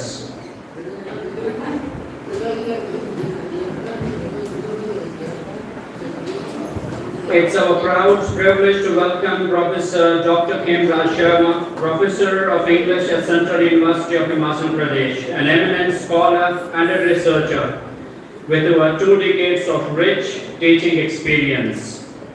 Dr. Sharma completed his PhD in English from Himachal Pradesh University, Shimla, with a specialization in post-colonial literature. His doctoral research titled Placing and Voicing, a thematic comparison of selected works of Toni Morrison and V.S. Naipaul, reflects his deep engagement with question of identity, voice, and representation. His academic interests include comparative literature, translation studies, Indian writings in English, diasporic studies, particularly Tibetan and Kashmiri folk tales, and modernist and postmodern literature. His work also extends at communication and academic writing. He has co-edited important scholarly works such as Critical Voices in Toni Morrison and Cat's Talk. He has also published more than 65 research papers in reputed journals and edited volumes. A dedicated research supervisor who has guided 5 PhD scholars along with numerous MPhil and postgraduate dissertations. His recent research engages with themes such as decolonizing education, ecological concerns, gender studies, and post-truth narratives. With his deep depth of scholarship and continued contribution to literary studies, Dr. Sharma remains a guiding force for students and researchers alike. His prestigious presence joins us virtually. We welcome him to join us. Welcome, sir.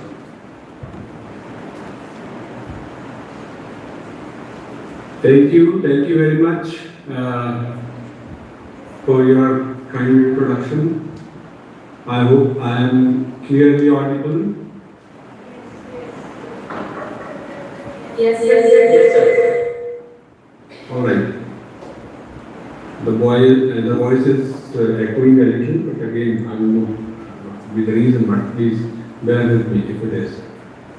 A very good morning to everyone present. I begin by acknowledging with deep respect the distinguished presence before me.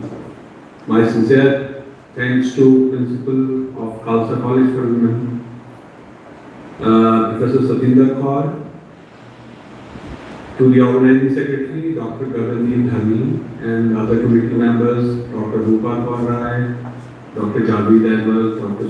Suman Gautam, and Dr. Amandeep Kaur, for bringing this event together with such dedication. I warmly greet our distinguished speakers and resource persons for today, Professor Sangeeta Panda, Professor Sushil Kumar, and Sardarji Vipinderjeet Singh Ji, and extend a very good morning to all the scholars, researchers, and students gathered today. I am deeply honored to deliver the keynote address at this national seminar on new concerns in literature, media, and cinema. The theme could not be more timely and setting could not be more fitter. With your kind permission, I now begin. I wish to begin not with a theory but with an image. Imagine a river. For centuries it flows in a single clean channel. It has a source. We call it in literary tradition, it's old oral tradition, let's suppose. And the first marks made on clay tablets and the epics sung around campfires. It has a direction. It has banks that hold it. People know where it is. They draw maps of it. They build cities beside it. Then gradually, at first, then all at once, the river enters the delta. It breaks apart into many smaller streams. It floods old farmlands. It creates new islands. The old maps become useless. The cities near the old channel find themselves suddenly far from the water. That river is storytelling, and the delta, the great spreading of stories across platforms, screens and devices, is where we stand today. I have titled my presentation as Stories in Transition, Navigating the Digital Turn in Literature, Cinema and Media. So I have given you this story in order to situate myself within the stance that I have taken for discussion, and it's basically the theme of the seminar. We live in an age of transition. Stories, the oldest technology of human civilization, are going through a deep change. The novel, the film, the newspaper column, these were once stable, separate forms. Today, they flow into one another, change shape across platforms, and arrive in our hands through devices we carry in our pockets. A story no longer knows where it begins or where it ends. It streams, scrolls, and loops. It is written by computer programs as often by the human authors. It is consumed in pieces, shared as memes, and debated in social media threads that outlive the original text. For most of the 20th century, literature, cinema, and media occupied separate territories. The scholars of literature studied the novel. The film theorists studied the screen. The media studies expert examined journalism and broadcasting. These were polite neighbors who occasionally borrowed from one another, but largely kept to their own spaces. Now this digital term, it has demolished these fences. Today, a single story might begin as a novel, be adapted into a web series on an OTT platform, generate fan fiction across online discussion boards, inspire a video essay on YouTube, and be discussed in a podcast, all at the same time. This is what the scholar Henry Jenkinson famously called transmedia storytelling. After 2015, we are witnessing this process expanding at a speed no one fully anticipated. The creator is now a curator. The audience is now a co-author. The text is now an ecosystem. OTT platforms such as Netflix, Amazon Prime, Disney Plus, etc. have fundamentally changed the way cinematic stories are told. Long-form serialized storytelling, once the character of literary fiction, now thrives on the screen. Literary adaptations are no longer careful drafts, but bold reinterpretations, reshaped by race, gender, local culture and local culture for global audience. Consider now Bristol reimagined Regency England with deliberate multicultural casting. I don't know how many of you have watched it, but again, the way it has been adapted. Or how Sacred Games brought Indian literary market to a worldwide viewership. The boundary between literary and cinematic has never been more blurred.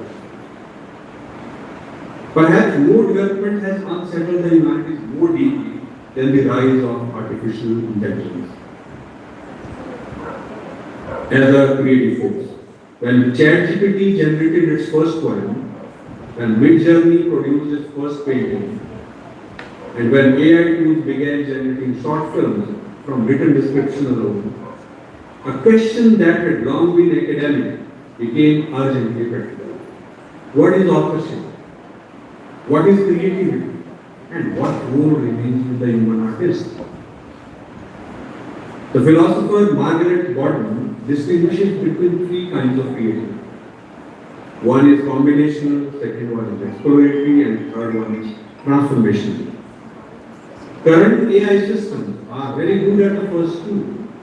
They have not yet demonstrated the third, but not yet is doing a great deal of work in that sense, which means that it's a possibility. What AI cannot do, or at least not yet, is experience the world.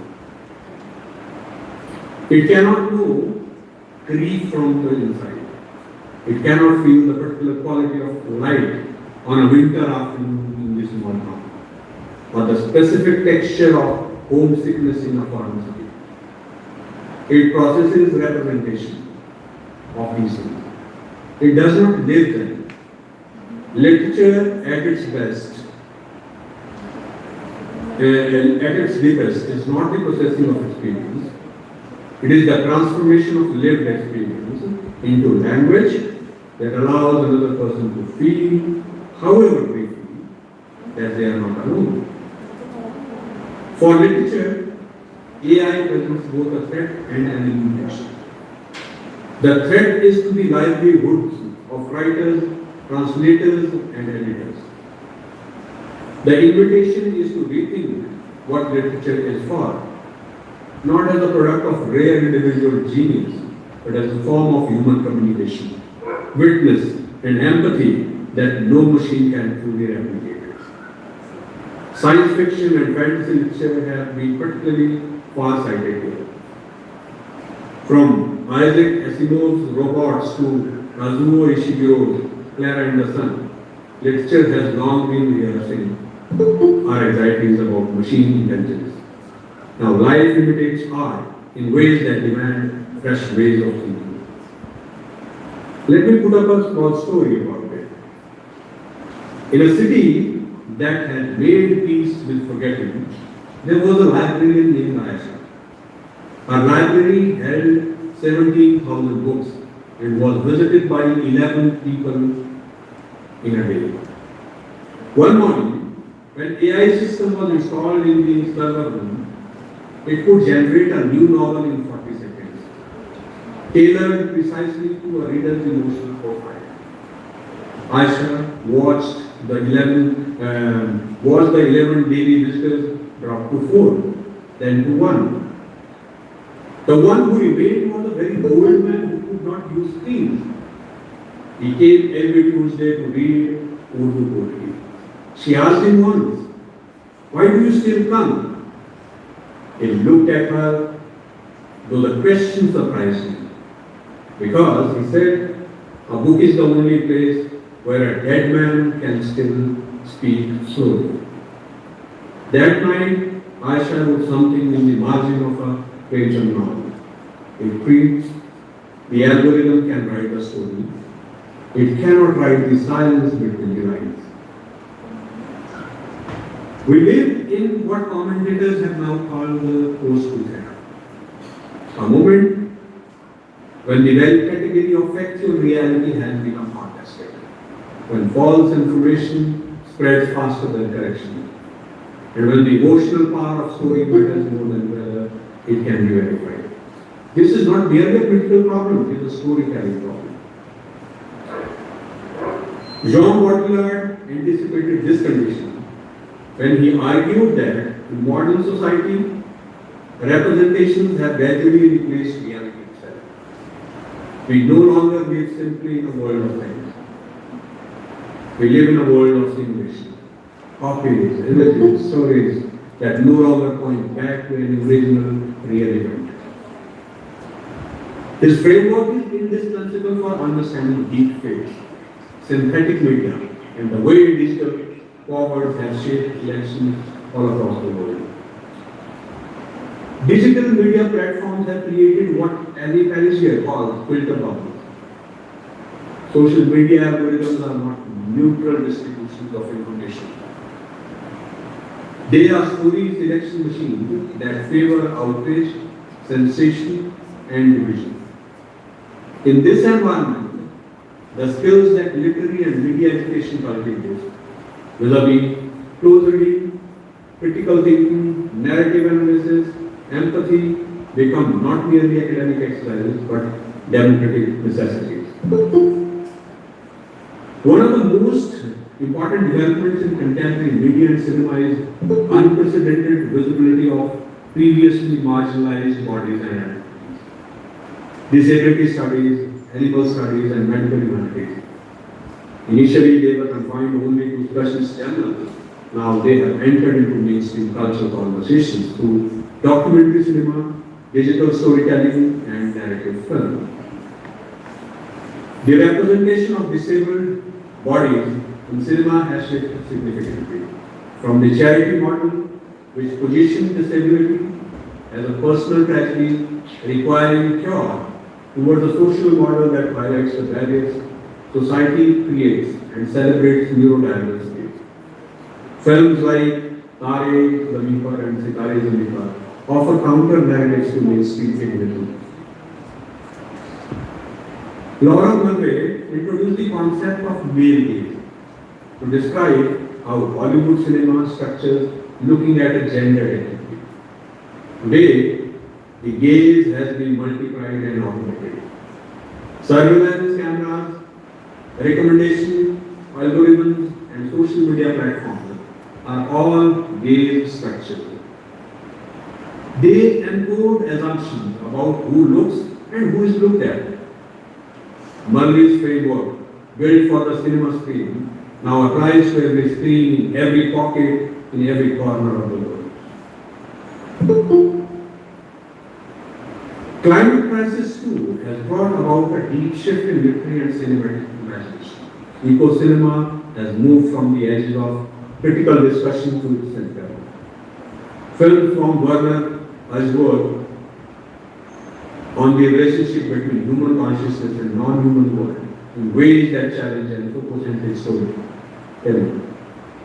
Eco-feminist criticism connects environmental destruction with the exploitation of women's bodies and other marginalized communities, arguing that the same patriarchal logic that exploits nature also exploits bodies. This analysis finds expression in literature from Arundhati Roy to Amitabh Ghosh, whose novel Gull Island imagines climate migration and ecological collapse through the lens of Bengali myths. The post-humanistic turn in critical theory further destabilizes the human nature division.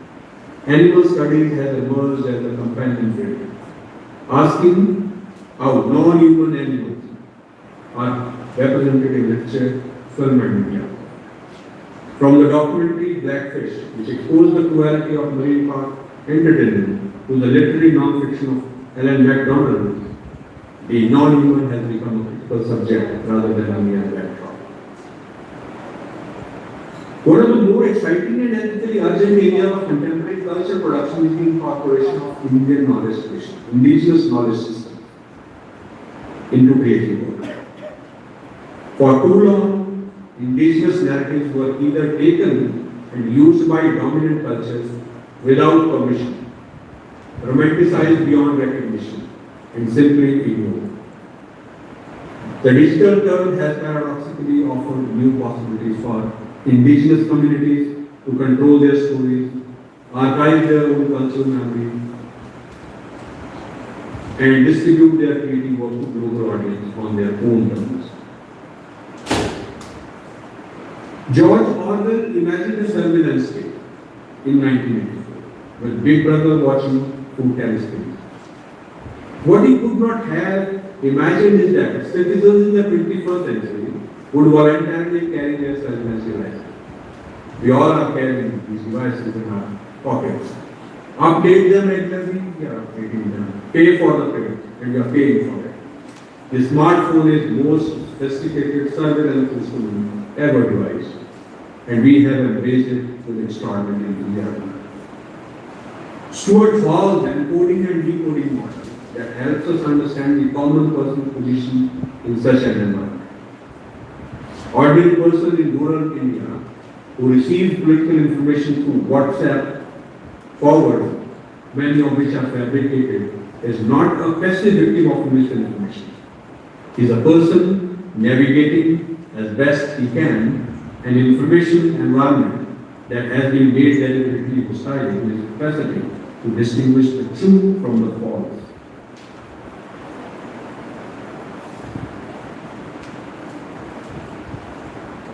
If the digital term presents unprecedented challenges, it also demands unprecedented critical responses. Media literacy is now as fundamental a skill as alphabetic literacy, the ability to read and write using letters. Educational institutions represented in this hall today have a crucial responsibility to equip students not merely with content knowledge, but with critical habits of mind that can navigate the information environment of the 21st century. I began with a river entry data. Let me now close here. The old cartographer in that story, the one who abandoned his maps and took up navigation, did not stop caring about accuracy. He did not stop caring about knowledge. He simply understood that knowledge in a delta takes a different form. It is not a map you hang on a wall. It is a skill that you carry in your hand, in your reading of currents, depths, and the way light falls on water at different hours of the day. The scholars, researchers, and students gathered in this hall are navigators.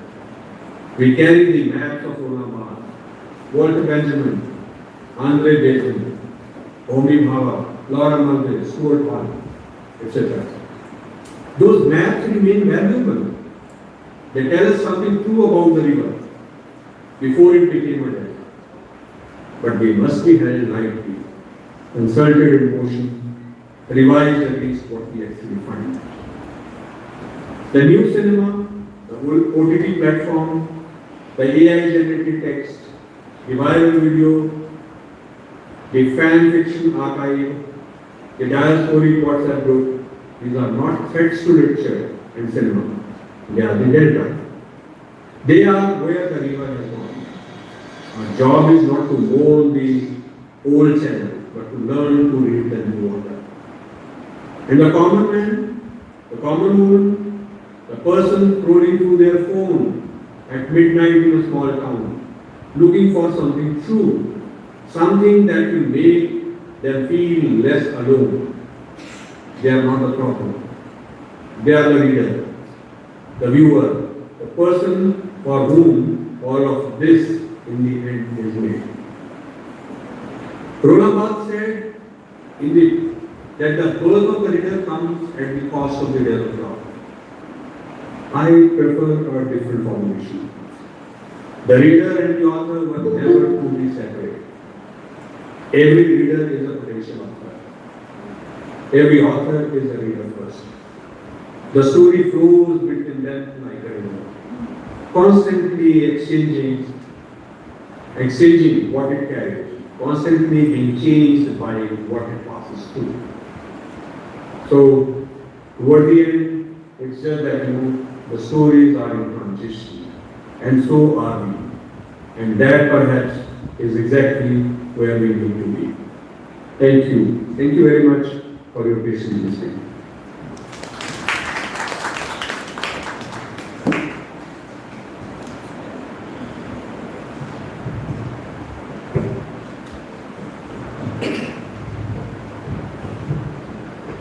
Thank you, sir, for such an inspiring, insightful, and aspiring and reverent address. I would like to say, जिस इल्म की शम्मा से उजाले है जहां में, उस शम्म रोशन का मेहराब हो तुम. Now,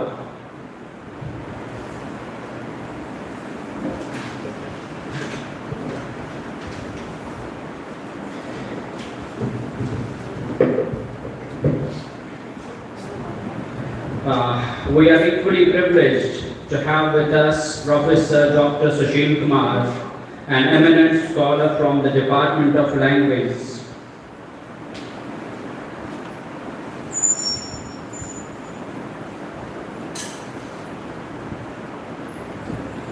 Department of Language, Punjabi University, Guru Kashi campus. Dr. Kumar is currently serving as Professor of English in Punjabi University, Guru Kashi campus, Dandana Sahib Talwandi Sabo. He completed his PhD on the novels of Shashi Tharoor, reflecting his strong grounding in contemporary Indian English literature. He was an associate at the Indian Institute of Advanced Study Shimla from 2016 to 18, and his areas of specialization include translation, studies, and Indian and Punjabi literature. His scholarly contributions are vast and impactful. His book Anuvad the Samvad in 2003, a significant work on translation discourse, is prescribed in the BA Honours syllabus of prestigious institutions including University of Delhi, Punjabi University, Patiala, Kurukshetra University, and Akkad University. He has edited Reading of Gurdial Singh's Fiction 2005, a collection of translated critical articles on the renowned Janpat Awardee Punjabi writer. His translation works span multiple languages and major texts, including Snack and Shadow 2019, translation of Bushra Ijaz's short story, and significant theoretical works such as Privatization and Consciousness and Surveillance Capitalism in Hindi. His recent works include Anuvad Adyan 2022 and a Punjabi translation of Pedagogy of the Oppressed 2023. He has also completed a Satya Academy project on Pedo and Mirza Sahiban 2025 and continues to contribute significantly to translate and literary studies with recent works on 2026. His research articles include those of Punjabi Dalit women autobiography and disability studies. He has published a reputed journals such as SAG and Taylor and Francis. His contribution to academia, translation and literary discourse are truly remarkable. Now let's invite Dr. Sushil Kumar sir on the stage and enlighten us with his wonderful thoughts.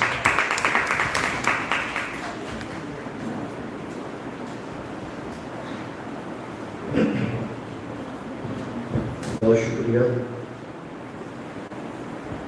बहुत ही सत्कारयोग professor Sangeeta हांडा जी, madam धार्मी, principal इस college के management के सारे staff member, senior staff member इस college के, research scholar Sumit Garg, madam Gagan, and fellow colleagues, students, and dear friends. First of all, thank you very much for inviting me here. And I also wish to salute the contribution of this college, especially in girl education in rural area. Although it is difficult after the speech of very learned Professor Sangeeta and Professor Kemraj, but I will try.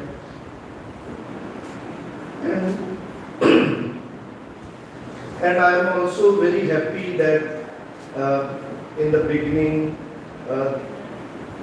previous speaker, they also indicated that Punjab higher education is in deep crisis, and there are so many other problems like drug addiction, unemployment, and so many brain drain, and so many problems.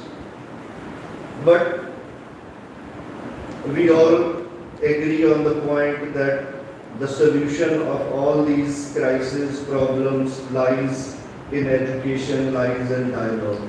So in such a juncture, you are creating a dialogue in a very deep rural area, in girls' college.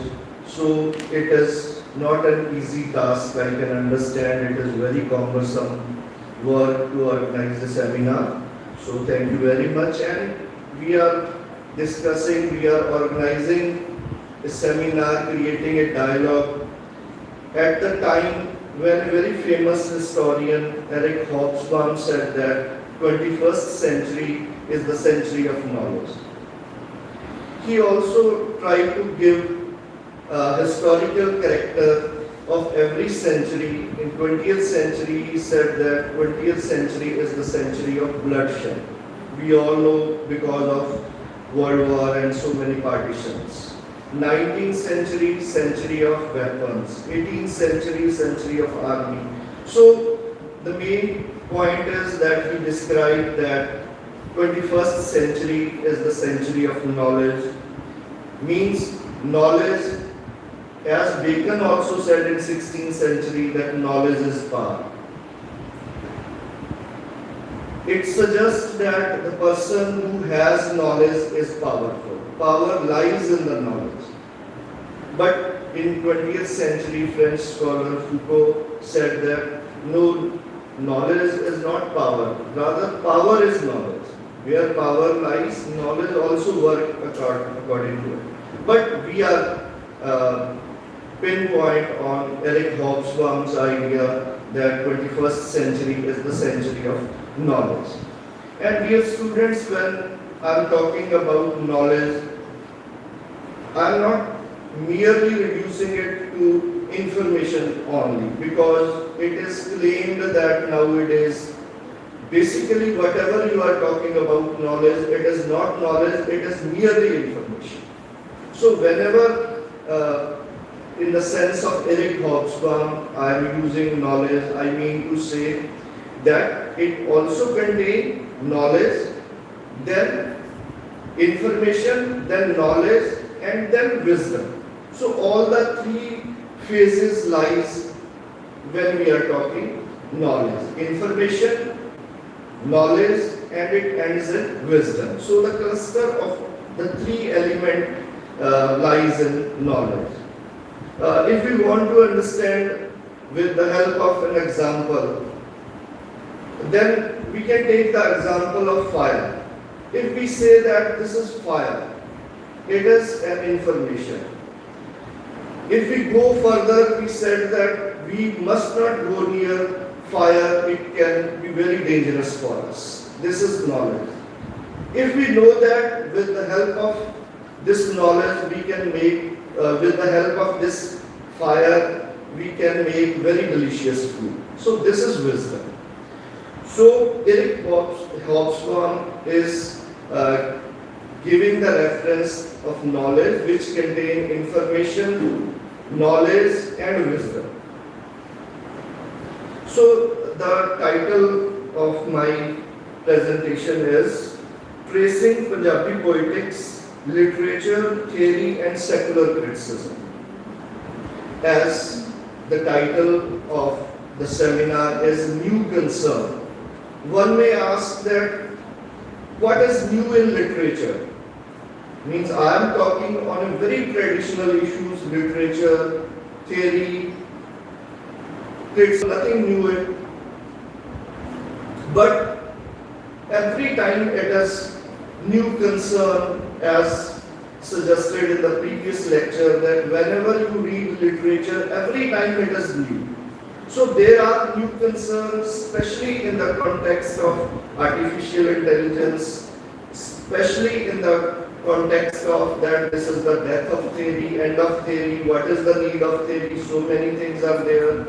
So in this context, my topic is relevant in new concern context. As I remember Warish's Keel, and whenever he started his qissa, and he wrote that Yara Asan an Sawal Kita, Qissa Heel da Nawa Banaiyo. Means whenever you read a piece of literature, every time it has new concern. So in that context, I am beginning my talk, and I have divided my talk, my presentation into three broad areas. In the first part of my lecture, I will describe very fundamental, very basic question, keeping in mind the students' presence in this hall. In the first part, I will discuss that what is literature, how we can define it, how it is different from other subjects, and what is the role of literary theory in understanding literature. So in the first part, I will do this. In the second part, I will discuss secular criticism. Secular criticism is a term basically given by Edward Sayer. We all know because of his book Orientalism and his book and his ideas about post-colonial criticism and contrapuntal reading. So in the second part, I will discuss secular criticism. In the third part, I will try to trace that what is where is the situation of Punjabi literary criticism. What is Punjabi school of thought in literature, whether it has any school of literature, Punjabi school of literature specifically or not.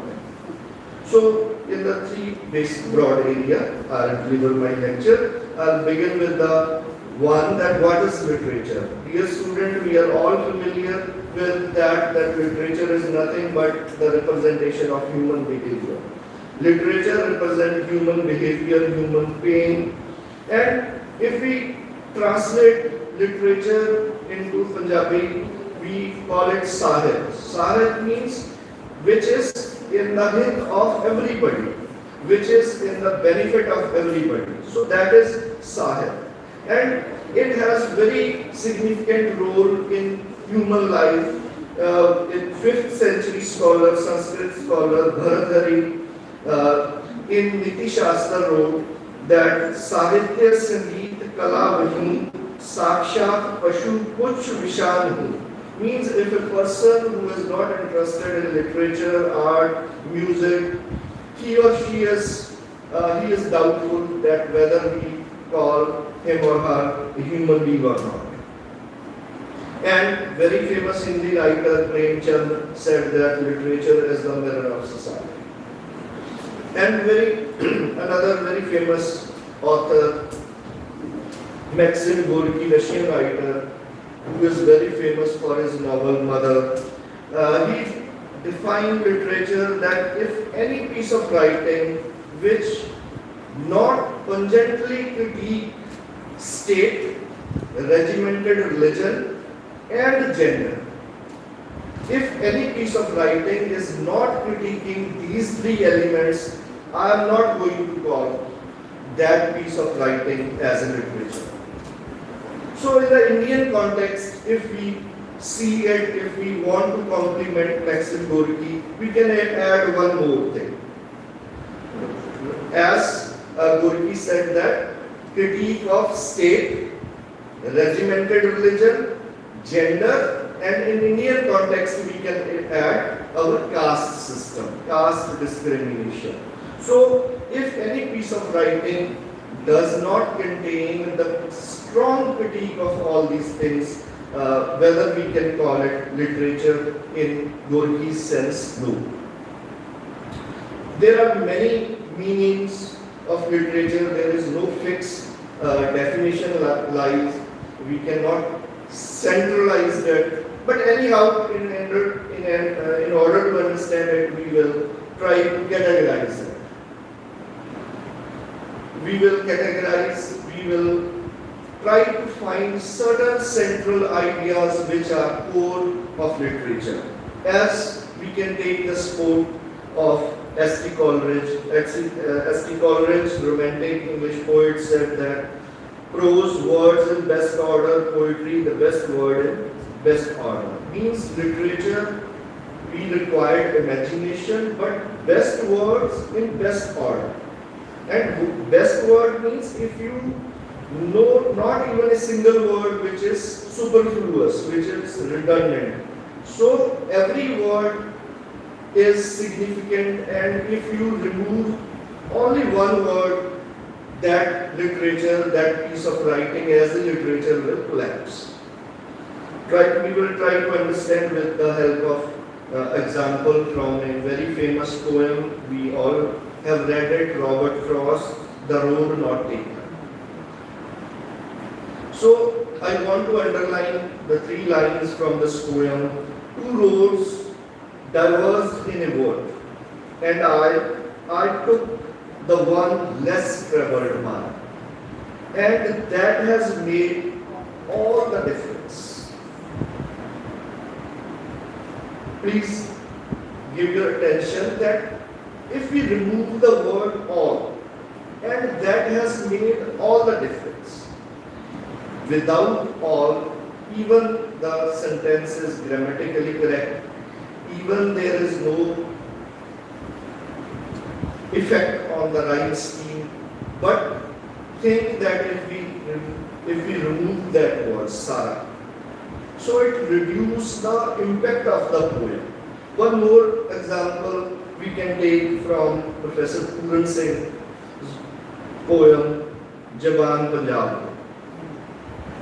ਇਹ ਬੇਪਰਵਾਹ ਜਵਾਨ ਪੰਜਾਬ ਦੇ ਮੌਤ ਨੂੰ ਮਖੌਲਾ ਕਰਨ ਮਰਨ ਦੀ ਨਹੀਂ ਡਰਦੇ ਪਿਆਰ ਨਾਲ ਇਹ ਕਰਨ ਗੁਲਾਮੀ ਜਾਨ ਕੋ ਆਪਣੀ ਵਾਰ ਦਿੰਦੇ ਪਰ ਟੈ ਨਾ ਮੰਨਣ ਕਿਸੇ ਖਲੋ ਜਾਣ ਡਾਂਗਾ ਮੋਢੇ ਤੇ ਉਲਾਰ ਦੇ ਮੰਨਣ ਬਸ ਇੱਕ ਆਪਣੀ ਜਵਾਨੀ ਦੇ ਜੋਰ ਨੂੰ ਅਖੜ ਖਾਨ ਅਲਵੇਲੇ ਧੁਰਤੀ ਸਤਿਗੁਰਾਂ ਦੇ ਆਜ਼ਾਦ ਕੀਤੇ ਬੰਦੇ ਪੰਜਾਬ ਨਾ ਹਿੰਦੂ ਨਾ ਮੁਸਲਮਾਨ Punjab Sara Jinda Gurande.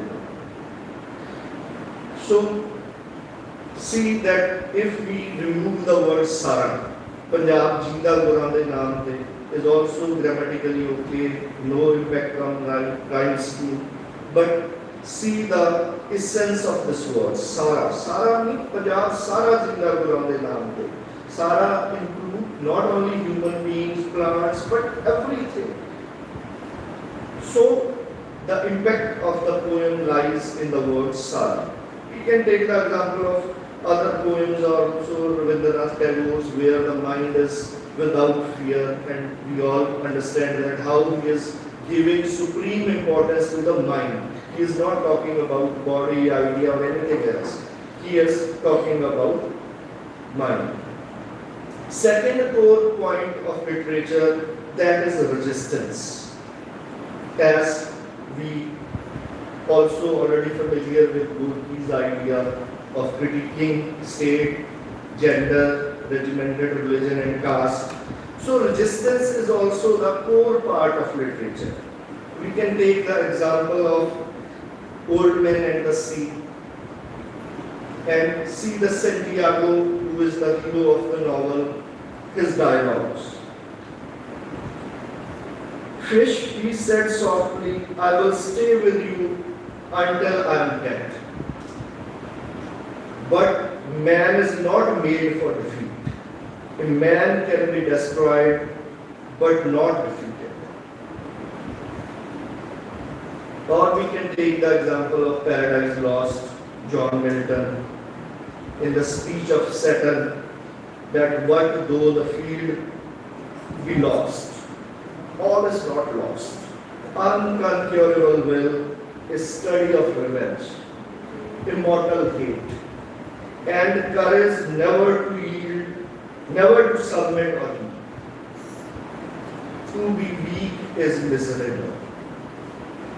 So this is, we find the central idea in literature, or we can take example from Punjabi literature also. We can take from Guru Nanak Dev Ji, when he declared Raje Singh Mukaddam Kutte. And we must not forget that he is saying Raje Singh Mukaddam Kutte at the feudal era, time of Babur, who is very powerful king. But he is, as a writer, as a scholar, challenging the state, challenging the system. Or we can take the example of Avtar Pash, many other writers, or Shiv Kumar Patalvi's Luna, in which he resists the whole patriarchal system, whole Qissas of Puran Bhagat, which are written in 19th century, 18th century, beginning from Kadariya. And he changed the perception of Luna, and he gave her a new context. Or we can take the example of from Qissas also, from Varishas, where she equated Ishq with Ilm, knowledge with love. She equated, and when she created dialogue with Qazi, and Qazi said that you should not do this, what will your father, parents say? And she said that Varis Shah na murangi ranjane to pame baap de baap da baap aave. So she is not talking about baap. Basically, she was challenging the whole system. We all know that it was the feudal era, and in feudal era, patriarchy, women, gender discrimination is very much prevalent, and father, Qazi, they are the symbol of that patriarchy. So she is challenging the whole system. Or Pilu said that in Mirza Sahaba, Meri Baki to Daran Farishte, the Merthon Daran Khuda. So, in a way, God, regimented God, is also a symbol of authority in that patriarchal system. So, in a way, he is challenging the whole system to bring something new. So, this is the beauty of literature. We can take example from John Donne, The Sun Also Rises. He called busy, old, unruly sun. So, basically, sun is also the symbol of authority in the regimented religion. So he is challenging that in 16th, 17th century. Third core issue in literature, that is understanding of place. Literature is also a kind of historical cultural document through which we can understand the contours of that particular area. For example, if you want to understand Malwa, Batinda area, we cannot understand without the novels of Gurdial Singh or the plays of Ajmer Aulak and many other writers. So, literature gives us a different perspective to see the whole world. And also, if we want to understand the partition of Bengal or Bengal surroundings, we must read Amitav Ghosh. So with the help of the shadow lines and with the help of the Hungary tide, we can understand that a particular area.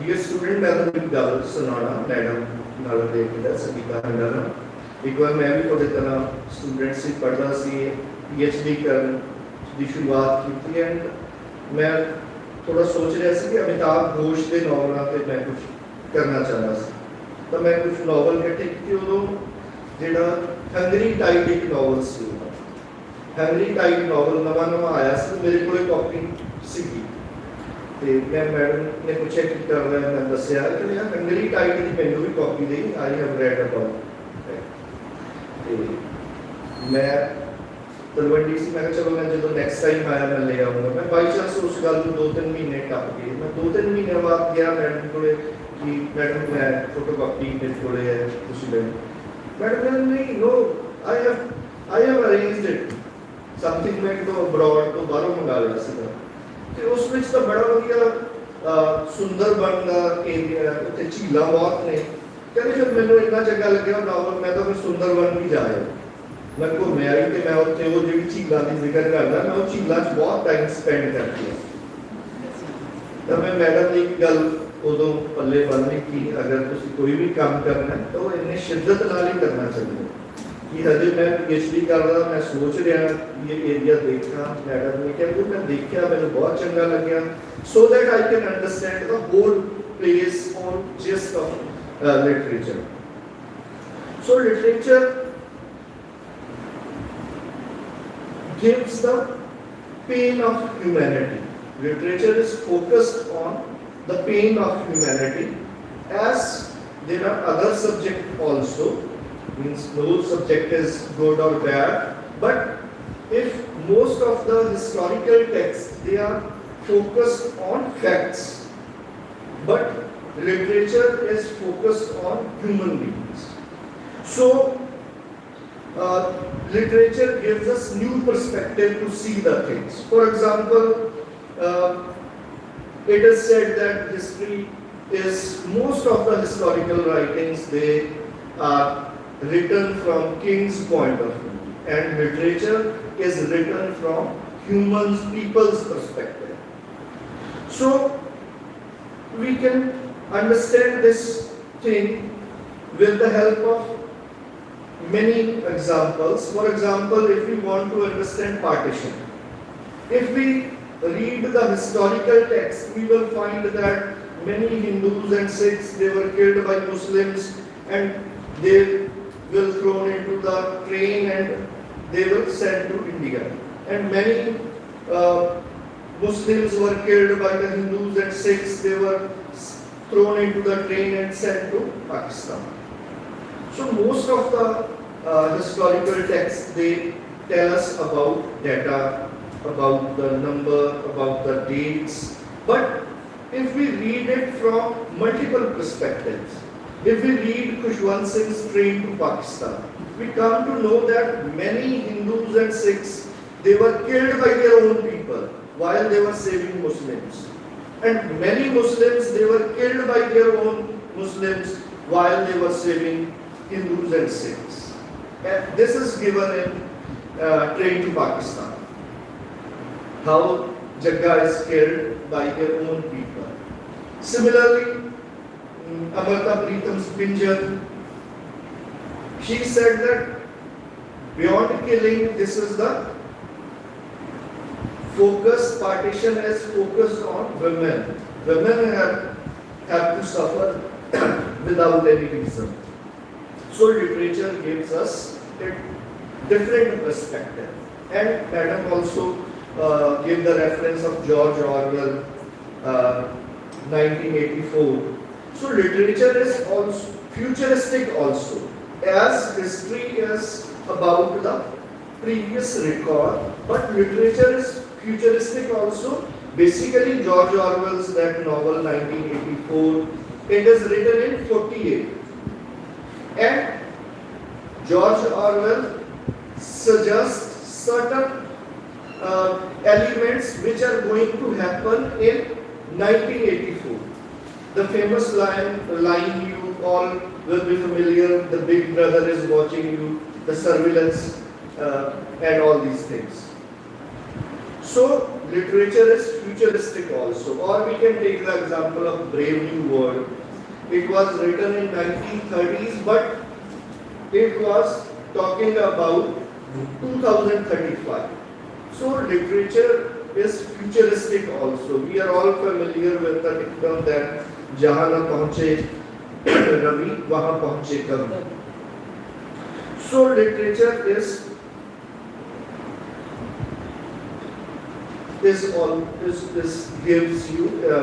us multiple perspectives and futuristic also. So now you all will be agree with me that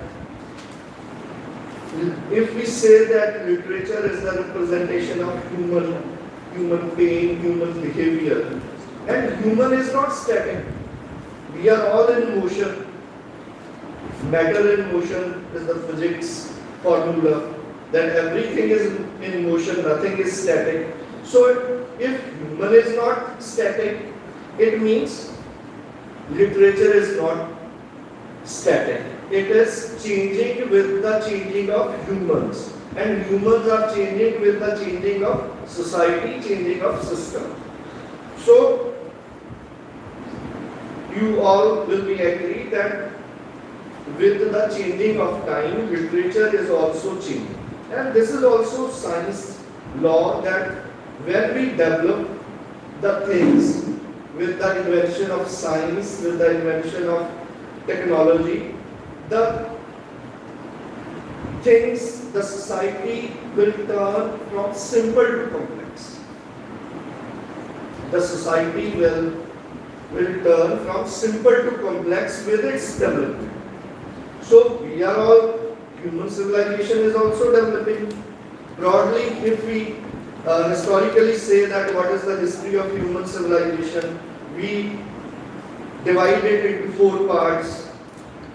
One is prehistoric time, second is slavery system, third is feudal system, and fourth is capitalistic and socialistic system. So if we see the society of prehistoric time, Adi Manav Kal, we all can sense that it was a very simple society. Whenever the human, they get food or any animal, they will be happy. Whenever they get water, they will be happy. And they also create their literature, their music. What is the literature of that time or music of that time, Adi Manav Kal? Filma chappa dekhya ho na, jingle ala boo. Because the society was very simple, so literature or music was also equally simple. So with the development of society, now we reach in capitalistic system. So the representation of our modern contemporary times with many new concerns, artificial intelligence and all these things, the society turned simple to complex. So it means the literature will also be simple to complex.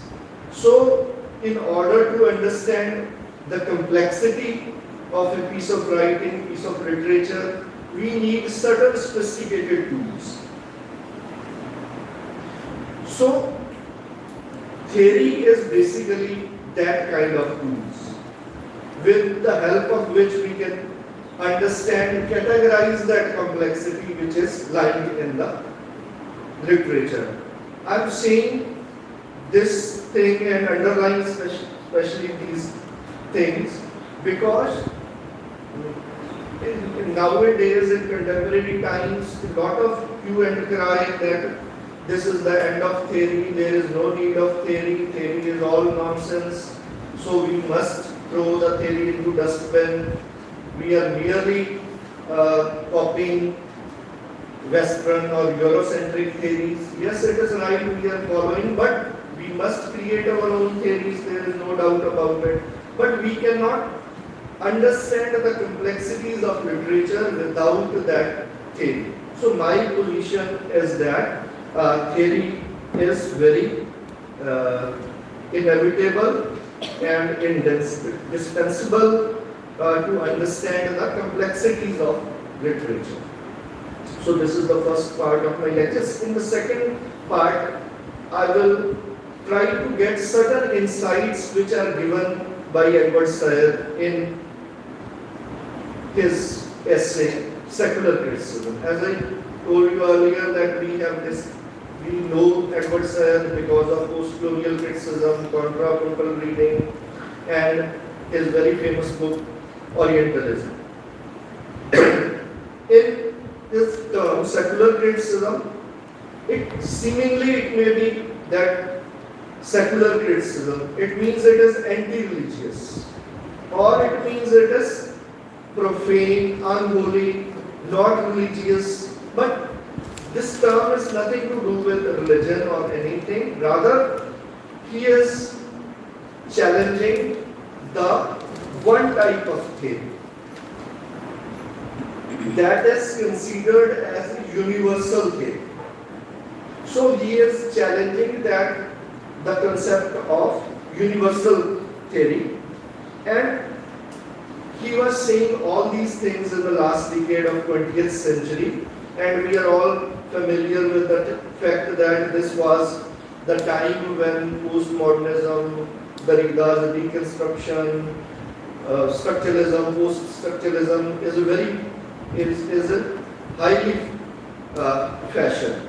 So he was strongly against them. He was strongly critiquing Derrida and Roland Barthes, structuralist theories, post-structuralist theories, and formalistic theories. And he is saying that all these theories, they reduce the text reduce a piece of literature into a text, and reduce a piece of writing into textuality, merely textuality.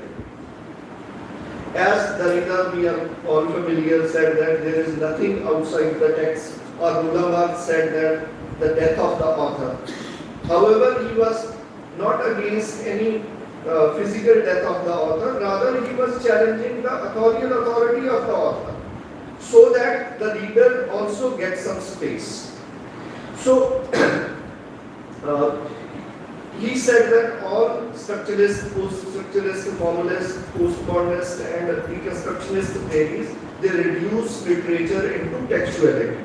And he said that textuality leads to the abandonment of history. Silence creates silence toward history. When we said that there is nothing outside the text, means there is no history, there is no biography of the author. So it leads towards the abandonment or silence of history, and again it leads to specialization. If we want to understand literature from formalistic point of view, we have to go for certain training. Common man cannot understand the semiotics or the certain formalistic formulas of literature. So it will lead towards specialization, and specialization leads towards the cult of professionalism. And where professionalism will come, it will lead towards the market. So he is saying that these theories leads the literature towards the market. So literature is always critiquing the authority, the system, and nowadays market is supreme. So literature must critique the market nowadays, corporate culture nowadays, but at the same time literature is going with the help of these theories leading towards the market. Means literature is going to be the puppet of market. So he said that the essential quality of the literature is that it should be grounded in materiality. Similarly, the critic must also be grounded in materiality. Literature and critic must be grounded in the worldliness of the text. And he also critiqued culture of that time, trying to suggest that we must see culture in a very complex way, not in a simplistic way. He gave many examples to Macaulay's example. He said that how culture is used to hegemonize the things. I am leaving certain part. And in the end, he said that the criticism required opposition, worldliness, material reality, politics, history, and criticism must get rid of Eurocentrism. Means, if we see our theories, maybe Marxism, structuralism, post-structuralism, New American, all these are European and American theories basically. So where is our own theory? So he suggests that one must get rid of that Eurocentrism if we want to come out of this crisis of criticism. And G.N. Dave, another scholar from India, also talking about all these things.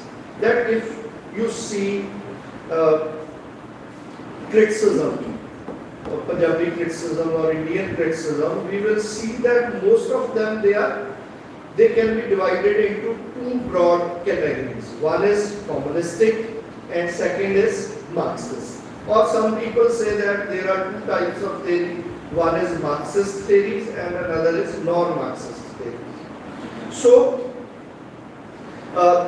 G.N. Dave suggests that the solution of the crisis of criticism lies in the Bhasha literature, in indigenous literature, in the literature which is regional language, which is in the regional languages like in Punjabi. But in Punjabi, if we see the criticism, that is also mostly borrowed, imitated and received from Western theories. And G.N. Dave also suggests that literature and literary theory, they go hand in hand. But when we talk about Punjabi literature, we said that Punjabi literature, in many historiographers of Punjabi literature said that Punjabi literature begins from the age of Nath and Gurus in 8th century. Then in Baba Fri, 12th century, Gurbani Kal and all that. But when we talk about criticism, most of the historiographer of literary criticism, they said that Sansing Sekhon is the first systematic critic of Punjabi literature. And Sansing Sekhon, he belongs to the mid of 20th century, 1950 and 60s. So G.N. Dave said that literature and literary criticism go hand in hand. There is not any possibility of existence of literature without criticism, and there is no possibility of existence of criticism without literature. So he said that the Punjabi scholars, whether Punjabi scholar doesn't mean you are doing MA Punjabi or studying Punjabi, we all are Punjabi, whether we are studying history, English, German, France, anything. So G.N. Dave suggests that there is a huge gap which we must find it, and I just last 2 minutes I try to trace the Punjabi literary criticism right from the beginning of Punjabi literature, taking insights from Namvar Singh. Namvar Singh wrote a book, Dusri Parampara Ki Khoj, in which he divided Indian literary criticism, basically Hindi literary criticism he is talking, into two parts. One is people's literary criticism, and the second is Shastriya criticism. People's literary criticism is taking lead from Kabir and Acharya Ramchandra Shukla, and Hajari Prasad Dwivedi, and Shastriya criticism which take lead from Acharya Ramchandra Shukla. So, taking lead from Namwar Singh, he suggests that if you see academic criticism in Punjabi, you will find that Samsing Sekho is the first critic. But if you go for the people's tradition, you will find that many examples of criticism lies in Gurbani also.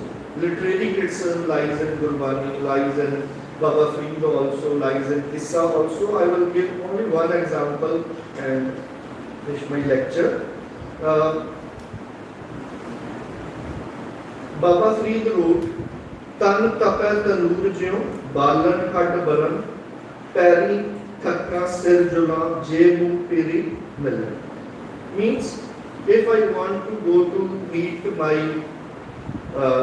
beloved, so मेरे पैर थक जान तो मैं सिर दे वल जाऊंगा, जे मेरे हड्डां नूं तंदूर दे विच भी पा के बाड़िया जावे मैं फिर भी जाऊं। गुरबाणी च ये भी शब्द दर्ज है ते नाल ही फिर गुरु नानक देव इसकी क्रिटिक करदे हो वो भी गुरबाणी च है। तन तपाए तंदूर जिਉ बालन हड न पा, सिर पैरी क्या फेड़िया अंदर पेरी मिला। तो जे तू अपने प्यारे नूं मिलना है ਤਾਂ ਸਿਰ ਦੇ ਪੈਰ ਜਾਣ ਦੀ ਲੋੜ ਨਹੀਂ, ਆਪਣੇ ਹੱਡਾਂ ਨੂੰ ਬਾਲਣ ਦੀ ਲੋੜ ਨਹੀਂ, ਤੂੰ ਆਪਣੇ ਅੰਦਰ ਝਾਕ ਤੈਨੂੰ ਆਪਣਾ ਪਿਆਰਾ ਆਪਣੇ ਅੰਦਰ ਹੀ। So this is a long tradition, thousand of that is kind of parallel people's criticism we can find. In Qissa tradition also, there is a tradition when the Qissakar writes Qissa, for example, beginning from Damodar to Waris Shah, every writer of Kheer first review the previous literature written on Kheer. Similarly, Mirza Sahib Qissa, which is also written right beginning from Pilu to Qadriyar to Hasham to another writer, they previously critique that writer. Hafiz Barkhordar लिखते हैं कि पीलू दे बारे पहला उस किस्से दे बारे की लंबी टिप्पणी करते हैं। This is our tradition basically I want to suggest Peelu नाल बराबरी शायर भुल करन ਉਹਨੂੰ ਪੰਜਾਂ ਪੀਰਾਂ ਦੀ ਥਾਪਣਾ ਕੰਦੀ ਦੱਸਦਾ ਹੈ। ਮੀਨਸ ਉਸ ਦੇ ਬਾਰੇ ਪਹਿਲਾਂ ਨੋਟਿਸ ਲੈਂਦੇ ਨੇ। ਮੈਨੀ ਐਗਜ਼ਾਮਪਲਸ ਮੈਂ ਛੱਡ ਰਿਹਾ ਤੇ ਲਾਸਟ ਦੇ ਵਿੱਚ ਜਿਹੜੀ ਮੈਂ ਇੱਥੇ ਗੱਲ ਕਹਿਣਾ ਚਾਹੁੰਦਾ ਸੀਗਾ ਲੈ ਕੇ ਕਿ ਜਿਹੜਾ when I'm saying that we must get rid of Eurocentrism, it doesn't mean that Marxism, structuralism, post-structuralism, it is all useless and nonsense things. I strongly believe in the universal character of knowledge, but I am saying that we must create a dialogue between the Western Eurocentric theories with our own theories, whether it is academic criticism, whether it is literary or people's criticism or academic criticism. So we must try to create dialogue between these two things. I am leaving, I will have try to develop methodology to do it, but in the end I'll Mushtaq शफकत एक writer ने पाकिस्तान ਦੇ ਉਹਨਾਂ ਦੀਆਂ ਲਾਈਨਾਂ ਤੋਂ ਮੈਂ add ਕਰੂੰਗਾ। ਜਿਵੇਂ ਆਪਣੇ ਵੀ ਰਿਵਾਜ ਤੁਸੀਂ ਦੇਖਿਆ ਹੋਣਾ ਇੱਥੇ ਆਪਾਂ ਜਿਵੇਂ ਪੀਰ ਤੇ ਜਾਂਦੇ ਕਈ ਥਾਂ ਤੇ ਜਿਹੜਾ ਪੀਰ ਹੈ ਖਾਸ ਕਰ ਮੱਕਾ ਜਾਂ ਉਸ ਤੇ ਕੀ ਕਰਦੇ ਕਿ ਤਬੀਦ ਚੰਗਿਆ ਜਿਵੇਂ ਆਪਾਂ ਮੌਲੀ ਬੰਨਿਆ ਨੇ ਇਸ ਤਰ੍ਹਾਂ ਤਬੀਦ ਬੰਨਿਆ ਦੇ ਫਿਰ ਕੁਝ ਦਿਨ ਬਾਅਦ ਦੁਬਾਰਾ ਜਾਂਦੇ ਉਸ ਦੇ ਵਿੱਚ ਕੁਝ ਲਿਖਿਆ ਮਿਲਦਾ ਉਹਨਾਂ ਨੂੰ and that writing is considered as divine kind of writing. कोई divine आदेश होता है जिसमें भगवान को कहते हैं उस तरह का, तो उस नाल related है वो तबीद करके आते हैं तो उस तबीद जो जानते हैं दोबारा तक की तबीद मिलता है। मैं तबीद जब मक्के विच टंगिया पिछे हट के फिर देखिया फिर जो पढ़िया उस ते लिखिया अपनी नगरी आप वसा दूं पट अंग्रेजी खाने पट अंग्रेजी। Thank you very much.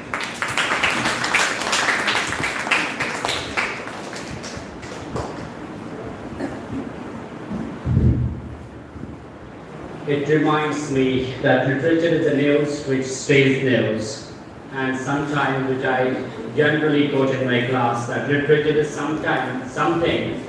Sometimes it takes a second, sometimes a minute, sometimes an hour, sometimes a day, and sometimes it does not come at all. When someone's quoting Robert Frost, and I remind, turning and turning in the widening dial, the falcon cannot hear the falconer, things fall apart the Santa cannot hold, where an ark is loosed upon the earth. When you quoted one of the Pakistani writers, I would like to dedicate two of the quotes of Allama Iqbal, a Pakistani poet, to Sir, that अफराद के हाथों में है अक़वाम की तकदीर, हर फर्द होता है मिल्लत का सितारा, हजारों साल नरगिस अपनी बेलोरी पे रोती है, बड़ी मुश्किल से होता है चमन नदी ऊपर बैठा.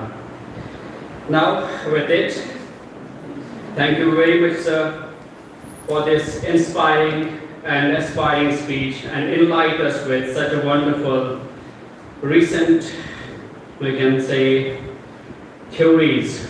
Now I would like to invite here on the stage is Ms. Isha Bagar, a PhD scholar of RMT University, under the supervision of Professor Dr. Sangeeta Haja Banerjee. Please.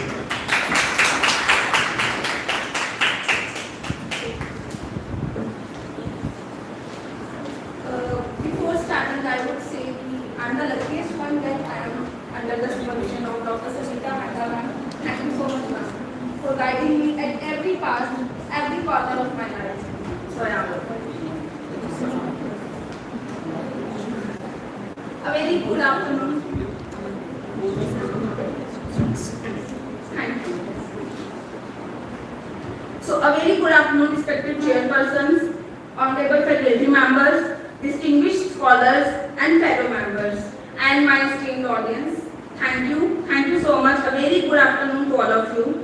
So, as we are discussing about the digital media today, and the topic, are you aware with like digital media? So, my topic is digital media and feminist narrative aesthetics, a reading of Bahuni Wala's post. In this paper, I have tried to explore digital media and artificial intelligence are changing literary writings, especially feminist narrative expressions in the contemporary digital age. Now, the choosing of this topic, why I have chosen this topic? The main idea behind this topic is, I choose this topic because today literature is no longer limited only to traditional print culture. Digital media, artificial intelligence and online platforms are influencing how literature is written and read and understood. So I found this transformation especially interesting from a feminist perspective because contemporary feminist writing now reflects fragmentation, technology, oriental mediations and digital identity. Now you must be like wondering who is Bahuni Wala. Bahuni Wala is a great eminent digital writer. So her like Ghost is an essay on an autobiographical. Ghost is an autobiographical digital essay published in the Beagle magazine in 2020. So in this essay, she writes about personal grief and memory with the help of artificial intelligence. So the text becomes a mixture of human emotions and AI-generated language. That is why the essay becomes important for studying digital literature. So this essay is totally based upon the grief of her sister's death. Like her sister has passed away and now her emotions, her grief, her sadness has just came through AI language that she has just like over her emotions to the AI and she generated it. So that is why the essay becomes important for studying digital literature. So I selected Ghost because it clearly shows that technology is now participating in literary creation. Technology is now participating in literary creations. The essay challenges traditional ideas of authorship, emotional expressions, and narrative voice. So instead of completely human-centered, the text creates a hybrid human-machine interaction. I would again say that text creates a hybrid human-machine interaction. Now, here I also want to discuss, like I have read the book Understanding the Media. like extensions of man. Of Marshall McLuhan, in his book, he just gave the message, he just gave the line, the medium is the message. Now anybody can tell me the medium is the message, what is the meaning of this line? The medium is the message. Just tell me particularly what is medium. If we are just talking about the digital media, so in his book he has just given the line, the medium is the message. So if anybody could tell me what is the medium in this? We are talking about digital media now. So the medium is the message means जहाँ से हमें message मिल रहा है through news channels, हमारे पास आज हाथ में खुद के पास गैजेट्स हैं जहाँ से हम न्यूज देखते हैं. सो उस मीडियम को ही उसने क्या बना दिया, मैसेज बना दिया, जो हमें शेप कर रहा है, एक डिजिटल मीडिया को शेप कर रहा है कि हाँ आज हमारे हाथ में गैजेट्स हैं, so we can see whatever we want to see. So we are just living in the digital media era. We are still living in the 21st century but in the digital media era. छोटे बच्चों के हाथ में phone है आज, जो चीज हमें नहीं पता होती उनसे पूछ लो, they could easily tell us. So it means media itself shapes human perceptions and meaning. I used McLuhan's theory because in quotes, artificial intelligence is not just a tool for writing, but instead technology itself affects the narrative structure, emotional expression and the meaning of the text. So thank you so much and have a nice day all of you.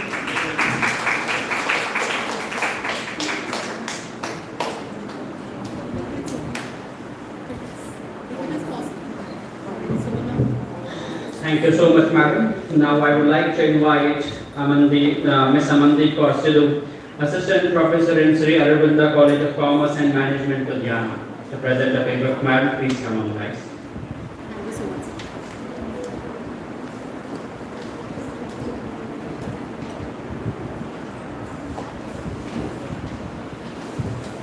Thank you so much, sir, for inviting me. Good afternoon, respected chairpersons, dear friends, and students as wonderful audience. I know you must be tired, but let's talk about Once Upon a Time. If we clearly remember, we used to tell a story or we used to narrate or hear a story with this a little phrase that is once upon a time. Ek baar di gal. Pata thaanu? We always used to start like this, ek baar di gal. Oh, ek baar di gal has a, the beautiful essence. So let's talk about, because my research topic is from once upon a time to the culture of infinite growth, the rebirth of storytelling in the era of new media. New media, that is the digital world. Storytelling is one of the humanity's oldest practices, a tool that connects generations, teaches morals and shapes cultures. It begins with a simple timeless phrase, once upon a time. For centuries, this has been the gateway to the oral traditions shared by our grandparents. Nani, dadiyan, they used to tell us and they used to start their stories with once upon a time. So with these phrases, especially in India, folk tales, epics, local legends were passed down through speech, songs and performances. Scholars note the storytelling in tribal and rural communities such as Ramkatha and Kavar art was not entertainment but a living repository of cultural values, emotional truths and social norms. These narratives were aligned bards you understand. Shri Rajambeni Sanu Sanode Rendesi Kushnabus, the poets and the storytellers. The grandparents to adapt episodes to the audience, reinforcing both imagination and identity. With the rise of print culture, storytelling evolved further. Authors like R.K. Narayan captured the essence of Indian life in literary form. His stories of Malgudi days, it aired on national TV, on Doordarshan, preserved our local culture while reaching wider audiences, blending oral traditions with written permanence. Characters like Swami, the Babar, Ramu have become cultural icons. We even, do not remember क्यों कितने सारे superheroes बन गए. and some of my students are here, they can easily relate the Swami, the Ramu and the Baba. And Sudha Murthy, one of India's most popular writers for children. Her famous work, The Magic of Lost Temples, Grandma Bag of Stories, How I Taught My Grandmother to Read. That was a beautiful part. Her style, simple language, moral lessons rooted in Indian culture and everyday life. Rust and God series, exemplified, fast-paced, plot-driven, storytelling designed for mass consumption. Now the 21st century has witnessed a seismic shift with the advent of digital media. Today, storytelling thrives on platforms like YouTube, Instagram, and Storyweaver. Digital storytelling integrates text, video, audio, and interactivity, making stories very interactive, accessible to children worldwide.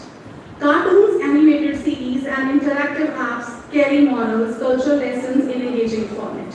I would like to ask my audience, wonderful students, that please mention some names of cartoon characters, the animated stories that they have a beautiful place in our heart. Can you mention? कोई नाम लोगे cartoon characters? Cinderella. Cartoons, not cartoons. Ninja. Exactly. So they would, they would have lives. If we talk about Chhota Bheem, if we talk about Little Sangam. So Chhota Bheem, the iconic Indian cartoon featuring Bheem and his friends in Jholakpur. Motu Patlu, they are on the screen. Motu Patlu focuses on the friendship and problem solving, popular for its simple humor and episodic literature. Little Sangam, heroic adventure that teach courage, honesty, and social values, and many more. However, these stories are consumed in fragmentary forms, but there is no harm because feeding the culture of infinite scroll, where narratives compete for attention in short, bite-sized content. हमारी भी तो अपनी क्षमता है, हम तो भी तो उतना ही देख सकते हैं. Now, पूरी लंबी कहानियाँ, पूरी रात चलने वाली कहानियों से we are shifted to the small short stories. Now we are shifted to the reels, hardly 1 or 2 minutes reels. So this is how they are serving us. There is no harm. Now the question arises: has storytelling lost its depth in the rapid digital age? My answer will be no. Because the storytelling has not died, it has reborn. It has taken a different kind of a shape. Oral traditions, literary narratives, digital media coexist, often intersecting. Audiobooks preserve oral styles while apps like Storyweavers and digital platforms for Indian folk tales. Mythological stories and the different kind of other stories are available on the Storyweavers. If you love to read Sudha Murthy, if you want to read R.K. Narayan, the stories are easily available on different digital platforms. So in conclusion, the journey from once upon a time to digital infinite scroll illustrates both continuity and transformation. So storytelling remains essential. It adapts to its medium, reflecting the cultural, technological, cognitive context of the time. Cartoons and adaptations allow storytelling to survive in the digital age, even an attention span shorten and media consumption shift online. But as a parent, educators, and researchers, it is our responsibility to ensure that these narratives, whether told by grandparents, printed in books, or streamed digitally, continue to nourish the imagination and values to the next generation. Thank you so much.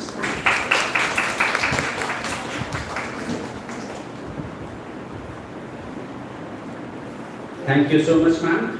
Now I would like to call Ms. Gaganpreet Kaur, Assistant Professor at Multani Modi College, MM College, and she is pursuing PhD under Dr. Sangeeta Andaman.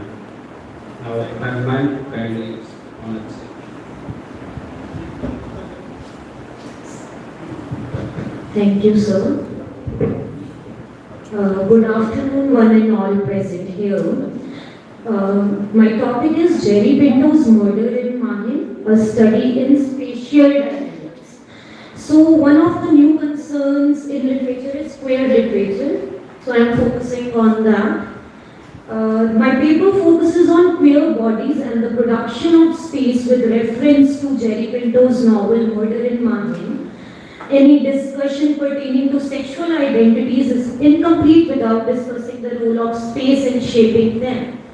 The paper draws on Michel Foucault's work on space, particularly through the interpretation of his concepts of heterotopia and panopticon. In India, tradition versus modernity debate become more problematic for the idea of identity because of the lingering hold of religious beliefs.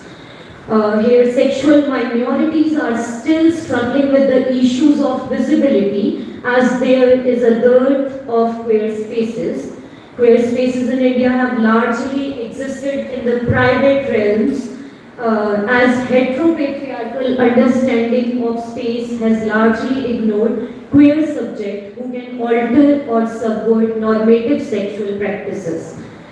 The paper not only aimed at exploring the intricate and complicated relation between space and sexuality in Indian context, but also at the ostracism in the name of Section 377.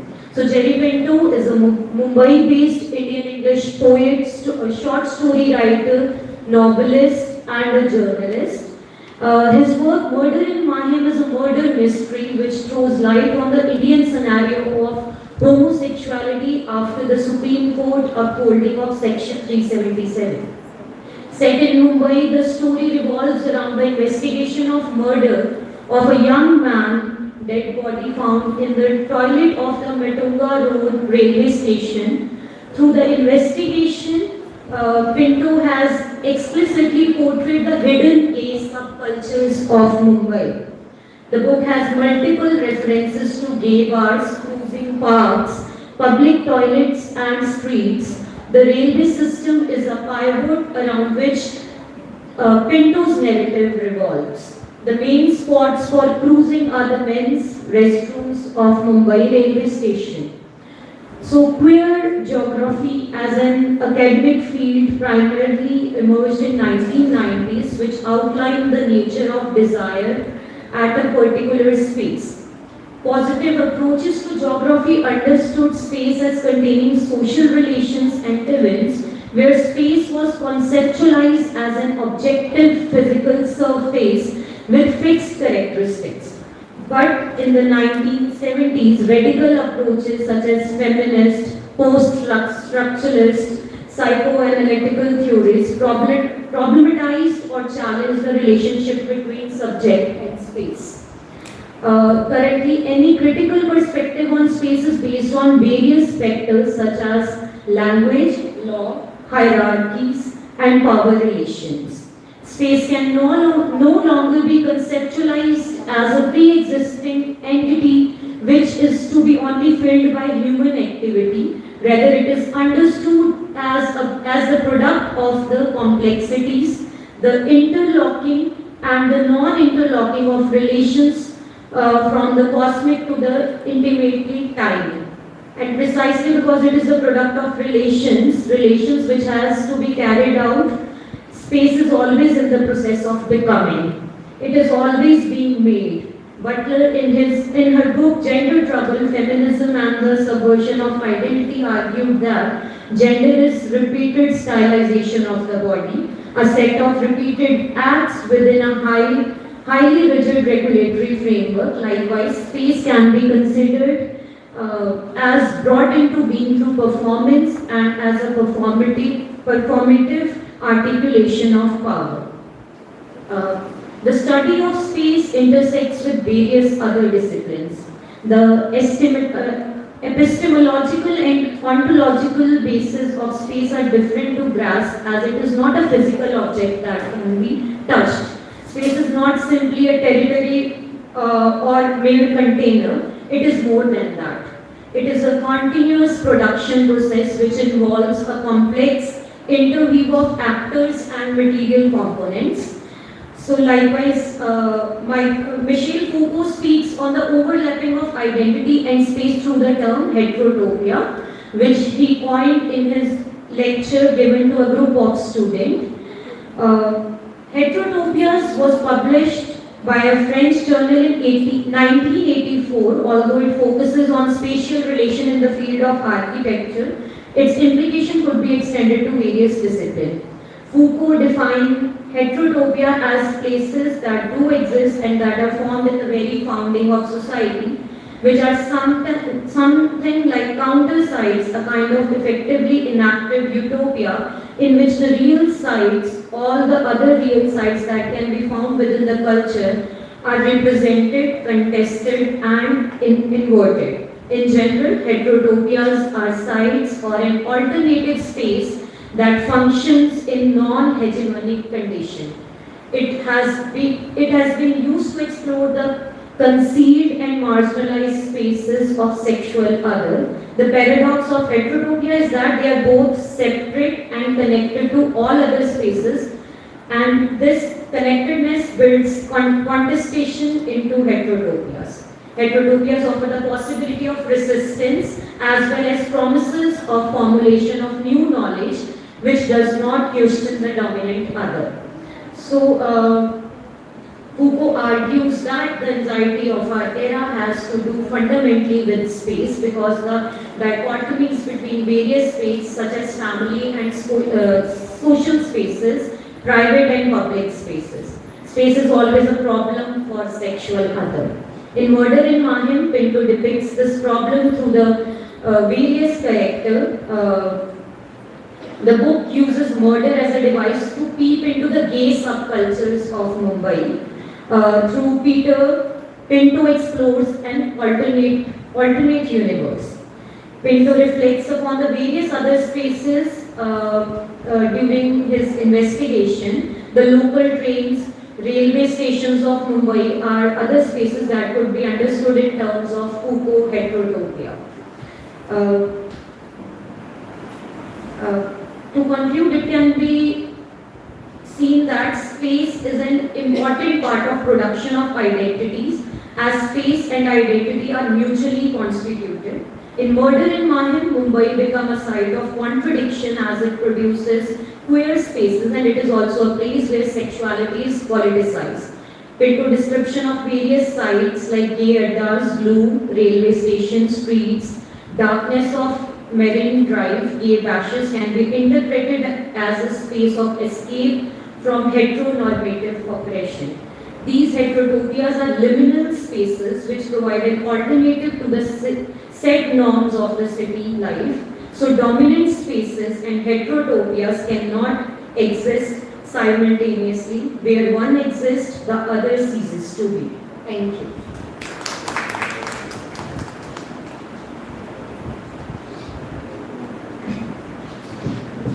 Thank you so much. Up my friend and quit your books, or surely you will grow double. Up my friend and clear your looks, why all this toil and trouble.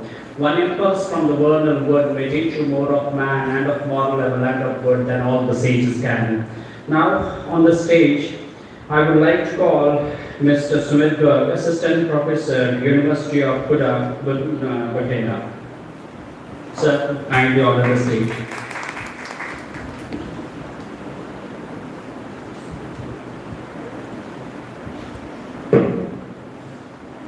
Thank you so much. Respected dignitaries on the stage, Sanita Nanda, Professor Dr. Kumar Sushil, my Guruji. Today, and all the audience here, I would like to introduce my topic. That today I am going to talk about, the topic is shifting paradigms, tracing historical understanding of disability exclusion and new concerns. See, we come across so many proverbs, so many idioms in our common parlance when we talk about disability. Like there are 2 or 3 I have just tried to mention while talking about disability. There is one proverb from Punjabi, "Ko din dubba, jis din kodi chade kubba," and there is one from Hindi, "Sawan ke andhe ko hara hara nazar aata hai." So here, when we use people like kubba, people like andha, and same is the case with in English also proverbs and idioms. Why do we use these words like this? This is one thing which I would like to focus on. But when we use these words, we attach negative connotations with the persons with disabilities. So my today's topic and my concern here and I am also doing my thesis in this particular topic, is that when we attach negative connotations to any of the word, any of the term, what does it actually lead to? Right? This is one thing which I would like to focus on. See the history, or when we talk about the texts from earlier Roman era or Western texts, we can find that the concept of kalos, kagathos, which was there in Roman terminology, kalos, kagathos. It means beauty is associated with goodness. If something is beautiful, it will be good. So this concept was age old, like 2000 years ago this concept was used. That means we always associate beauty with goodness. And even when we talk about our own indigenous texts like Ramayana and Mahabharata, we go back to those texts, always negative connotation is being attached to the person who is with disability. For example, when we talk about Shakuni, or when we talk about Manthara, or when we talk about Dhritarashtra from the epics, Mahabharata and Ramayana, we always present or portray these in negative way. Now what happens to these things, when we use these things, a kind of a discourse is created around us, where when we look at a person with a disability, we try to develop, or we have within us either compassion for a person with disability, or a sort of fear or sympathy for that. Now the new concern, which the topic of today's seminar is, new concern is to change this concept of kalos, kagathos to the Japanese art form which is called kintsugi. Kintsugi is a Japanese art of repairing broken pottery by mending fractures with lacquer mixed with powdered gold, silver or platinum. So rather than hiding damage, this highlights cracks to embrace imperfections, celebrating an object's history and resilience. So now when we have to do this is the new concern. Persons with disabilities have actually covered a long era. There are 4 models of disability which can represent this change, this conversion. So the first and foremost model is the religious or moral model. When we talk about the religious model, in this model, the person with a disability was considered, disability was considered to have come from heaven, or it was the result of the previous birth's karmas. So that is why a person is being given birth with a limp or with blindness or something like that. So actually the sort of compassion developed due to that particular thing. Later on this model was rejected, and with the advent of industrialization in the mid-18th century, there came the medical model of disability. Now the focus here is, when we talk about the medical model of disability, there was an exclusion of persons with disability as well, because in religious or moral model, the persons with disabilities, they used to be within the family household. They were not segregated, they were not excluded. In agrarian society, everybody, even a person who cannot perform daily activities, used to be meaningful. Like can do the work of a scarecrow in the fields. So it was, the person used to be part of family household.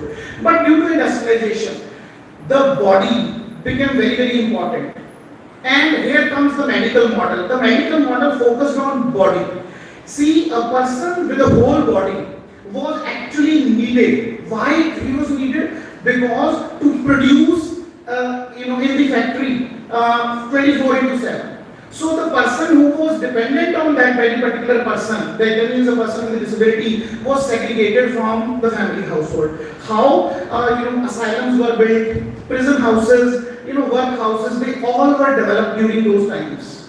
So this all thing has been mentioned in literature as well. We can find that in various pieces of literature as well. In this particular model, the persons with disability, they found a separate space altogether.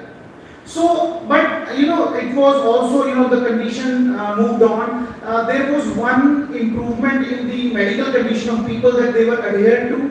Personal attendants were given. There were so many, things which were given to them. But in the 1976 or in the 1980s, another model came up for persons with disabilities. It was called the social model of disability, where a person's social aura used to be very, very important. There used to be a difference, they started recognizing the difference between impairment and disability. Impairment is related with the body, while disability is a social construct. So this actually was focused upon, and that is why the UPIS, which was established in 1976, that is Union for Physically Impaired People, it actually came forward with the idea that we should not, that means the persons with disabilities should not be left behind. They should also become the part and parcel of the society.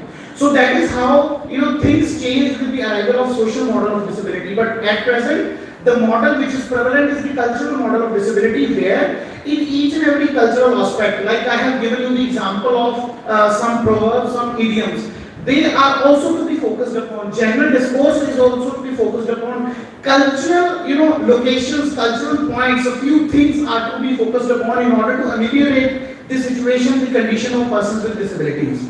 So, to conclude,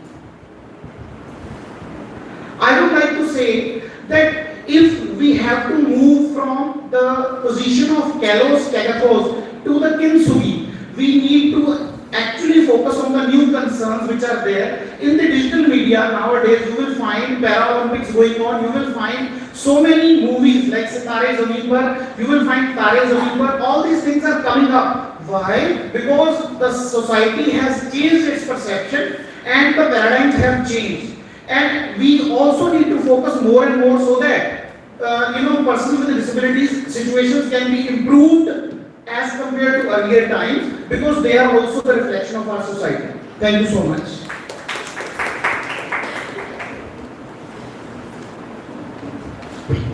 Here I would like to quote Nikos Kazantzakis that we come from the dark abyss and we end in dark. The luminous interval in between is light. So it was a wonderful speech, sir. I would like to invite one of our students, that's Manmahik Preet from Khalsa College, Goa, to present a paper. Manmahik, thank you.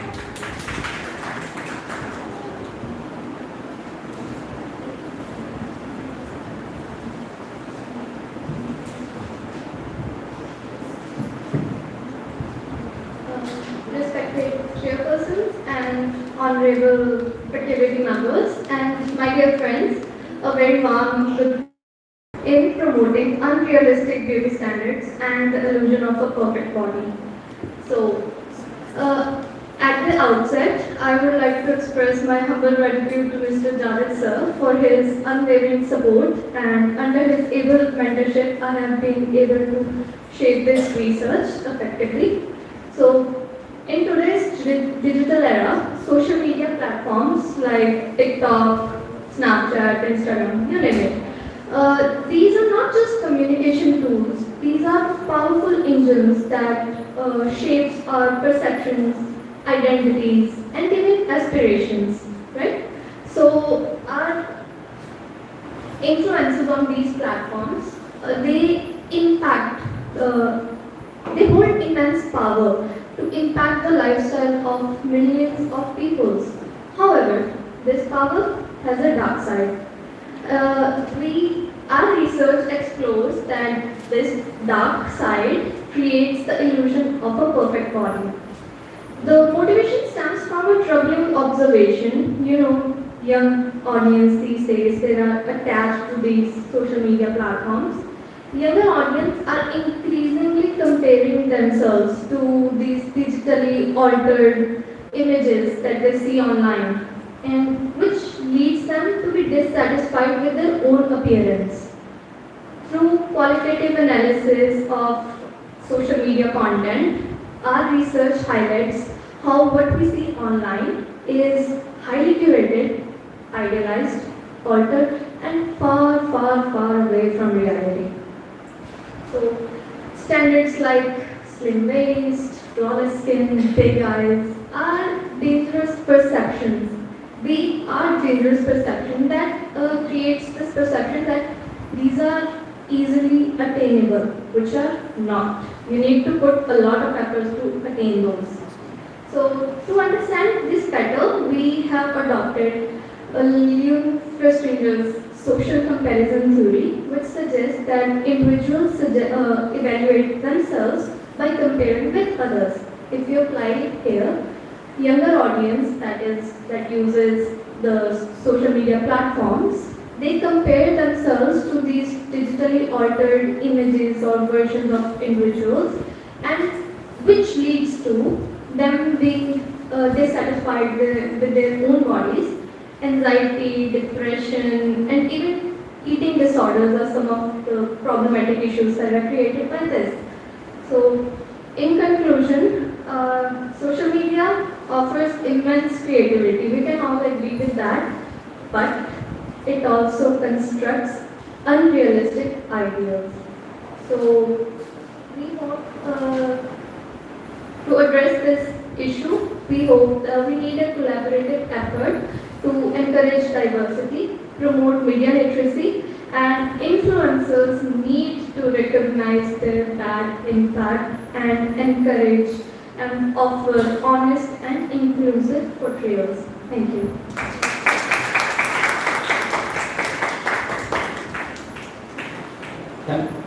Thank you so much, Manmak. Now, I would like to call Mr. Jaspal Singh, Assistant Professor in SGAD College, Tarana, to present his paper set to kindly and now the stage.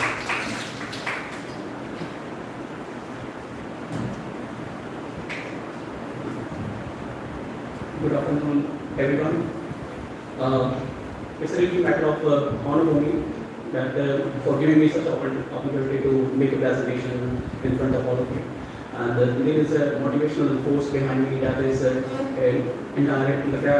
entire credit goes to Sunita, Dr. Sunita Handaman. She emboldened me, she insisted me to come. So, and finally I decided to come here. So I'm going to make a presentation on the topic silence as a structure, subordinity and politics of inaudibility. In Gurdial Singh's Last Flicker. It's one of the famous well-known novel in Punjabi, Madi Daliwa, and now it has been translated by Arkin Rai in English, Last Flicker. So it has been, I'm going to make some exploration in order to find something new. So basically subordinity, many of the students will be unfamiliar with the word of subordinates. Subordinate basically it's a section of people who are excluded from the hegemonic power structure. So I'm talking about them. So silence, how they are made silent. That is one of the question, most prominent question in his law. So I'm going to relate some of the things about subordinity and their silence in Last Flicker. So subordinate silence refers to the complete lack of social presence of certain group of people, arising from complex network of social control, cultural conditioning, and epistemic marginalization. They are made inaudible, invisible, unintelligible in history, knowledge, and therefore in social reality. And their presence is deliberately blocked, erased, silenced, and excluded. And historically, they have no perception, no record, no trace, no contact. The contact practices are rather than unsaid, unseen, and unheard. And thus the silence erupts from the oppression. So silence erupts from the oppression. It's not a human trait. It's not a quality of a human mind. It's a outcome of the oppression that is done by the elite class, dominant class. So the practices made them unsaid, unheard. The silence erupts from oppression that infuses the inability among the subaltern to resist, to complain, to react, and to claim anything. And speech is not equally distributed and recognized in a class-based society. It is regulated by power. It doesn't refer to muteness, rather it is an evident symptom of a historical embedded power of elite. It's a continuing condition of slavery. Therefore, the history of it's a history of the absent people, movements, non-objects, and subjective experience of subordination. Subalternization took many forms in the historical development. The colonial methods of violence, force, brutality, torture, and the physical punishments are shunned, and other techniques are being used in the modern world, in the post-colonial world. And these are much abstract that subordinate people through silence. So the process of decolonization began in the middle of the 20th century, and the colonies got independent from the British regime. The post-colonial techniques examined how the colonial regime constructed the colonial subject through the discursive practices and developed their own form of knowledge and discourses to counter the colonialism. So post-colonial thinkers, they have their own ways to counter the colonial thinking, colonial knowledge or colonial mind. The post-colonial literature articulated the experiences of the colonized, what is called Spartan. Spartan is an offshoot of post-colonialism. It deals with the liberation of the oppressed section of society. The Michel Foucault says that knowledge and power are closely integrated. Power rests on knowledge. Inversely, knowledge gives rise to power.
Back.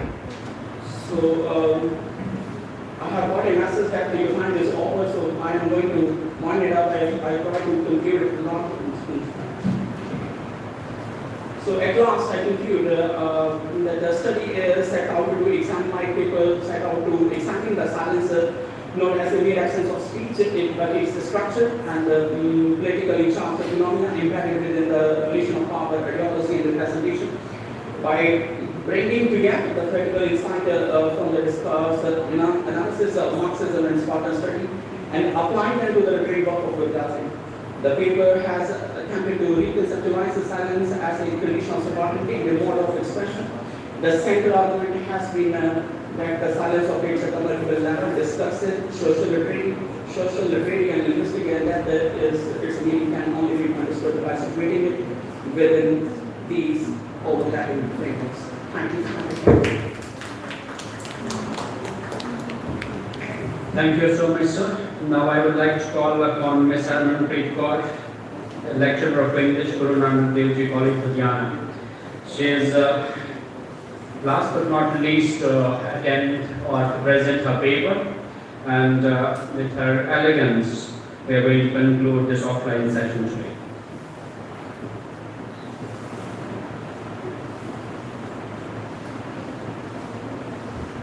Good afternoon, everybody. Thank you, Professor Suman Gautam and Dr. Gagandeep Thani for inviting me and deeming me worthy to get my research paper published in the prestigious book. So today, the topic of my research is going to be the image of cinema and literature through eco-feminist lens. Nature and women both are interconnected because both are nurturing forces. First of all, the question becomes, what is ecofeminism? So before ecofeminism, we all know the eco-criticism came. While I was researching on eco-criticism, I then began to know that there is also a term called ecofeminism. Then my whole interest, because I was also interested in feminism, we all are, I think, in today's society. So when I turned to ecofeminism, I came to know that they are interconnected and both the forces are oppressed by the patriarchy under the same patriarchal pattern.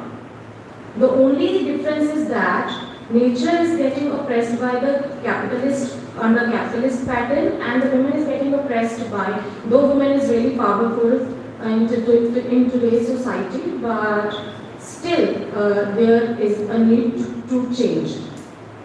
The term was coined by French writer Françoise de Yogan in her 1974 book Feminism or Death as Translated.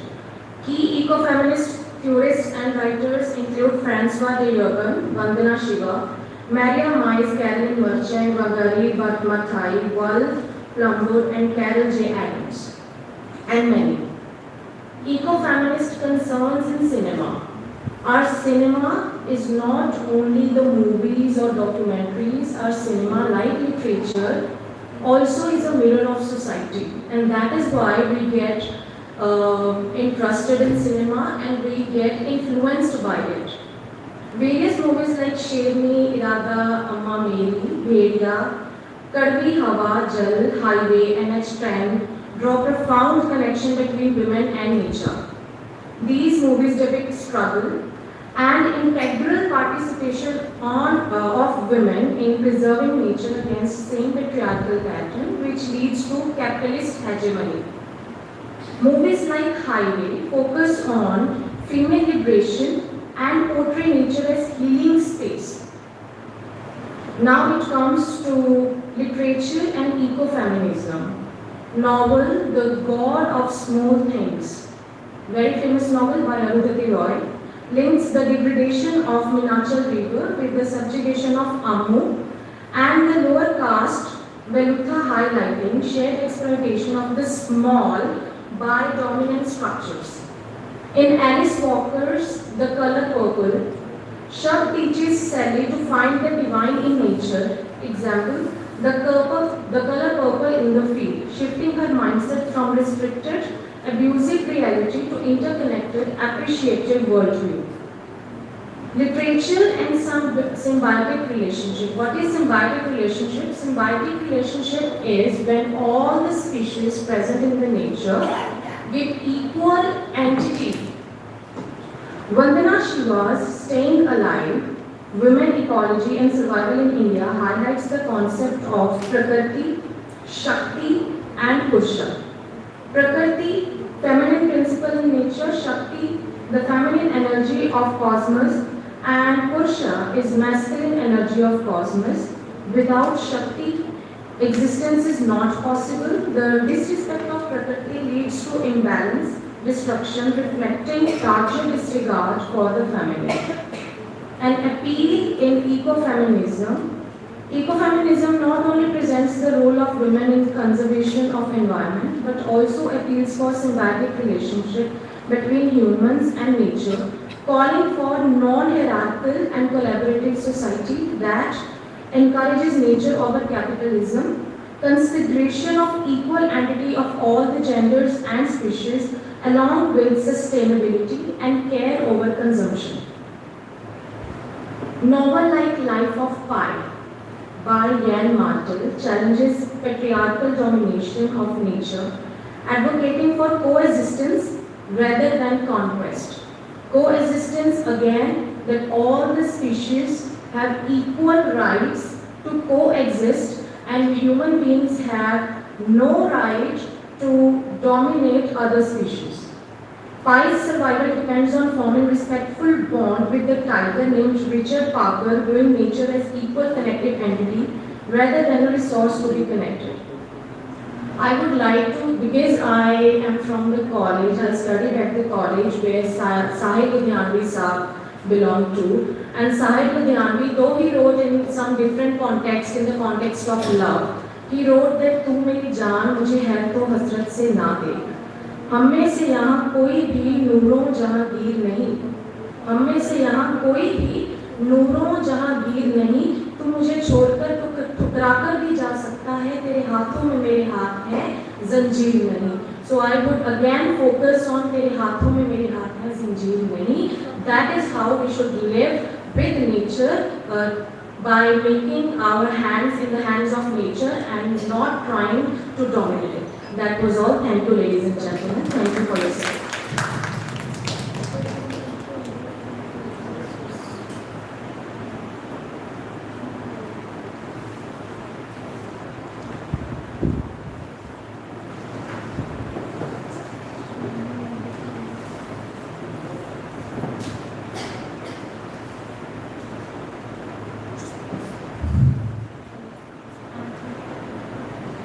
I honor the faculty of English department headed by Dr. Gagandeep Ram, the head of English department, Professor Rupakar Rai and Professor Suman Gautam, whose dedication enriched the academic environment. And I, Javed Ahmed, feel deeply privileged to be among such esteemed scholars and to serve as the dice in charge for today's seminar.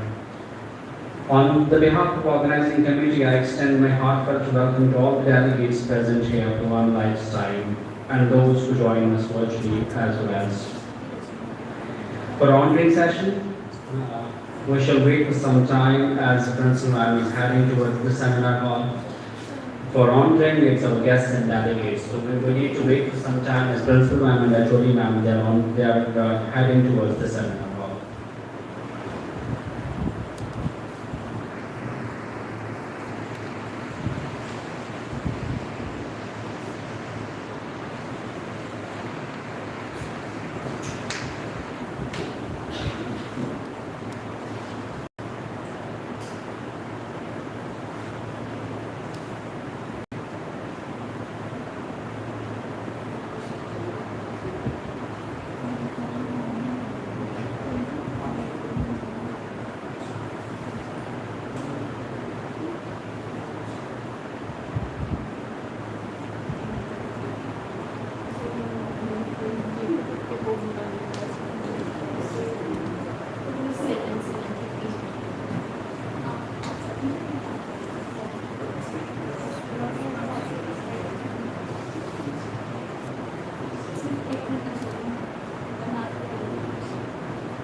Thank you, Dr. Professor, Principal of this college, Sedman College for Khalsa College for Women, Sedman for Dr. Satinder Kaurji. I extend my warm honor to the honorable faculty of this college, the Faculty of English Department headed by Dr. Professor Gagandeep Tarni, Head of English Department, Professor Rupa Kaur Rai and Professor Suman Gautam, whose dedication enriches and the academic environment. And I, Javed Ahmed, feel deeply privileged to be among such esteemed scholars and to serve as the dice in charge for today's seminar. I would like to extend my warm thanks to the judges, scholars, trustees, faculty, management, delegates, volunteers, teaching and non-teaching staff, and all those who joined us offline as well as online for today's seminar. I hope this covers all. Now I would like to call Principal Ma'am to honor our guests, and she will be accompanied by Gagan Ma'am as well as Indrajit Ma'am if she is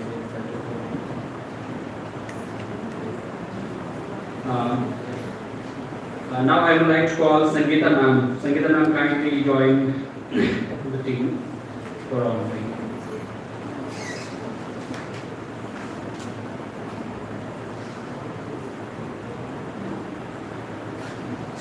Definitely the words are less to define who Sangeeta Ma'am is and how she has been the wonderful speaker of the day today, a distinguished academician and a former principal of Mahindra Government College, Patiala. She served as a professor in the postgraduate department of English and the same institution and retired as principal in 2019.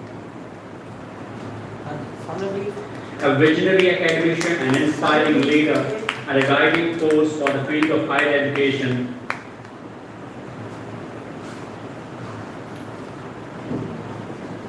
Now I would like to call Sir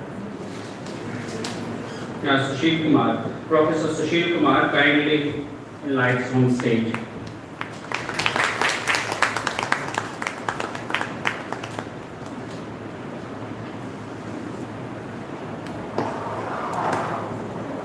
Sushil Kumar is currently serving as a professor in Punjabi University Guru Kashi campus, Talwandi Sabo. He completed his PhD on the novels of Sashi Tharoor.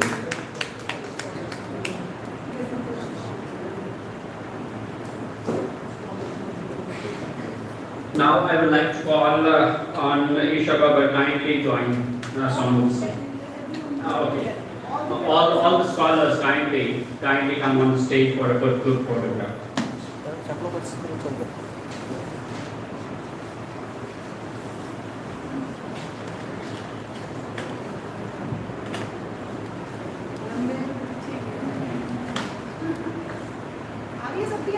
हाँ जी कोई sir आगे आ जाओ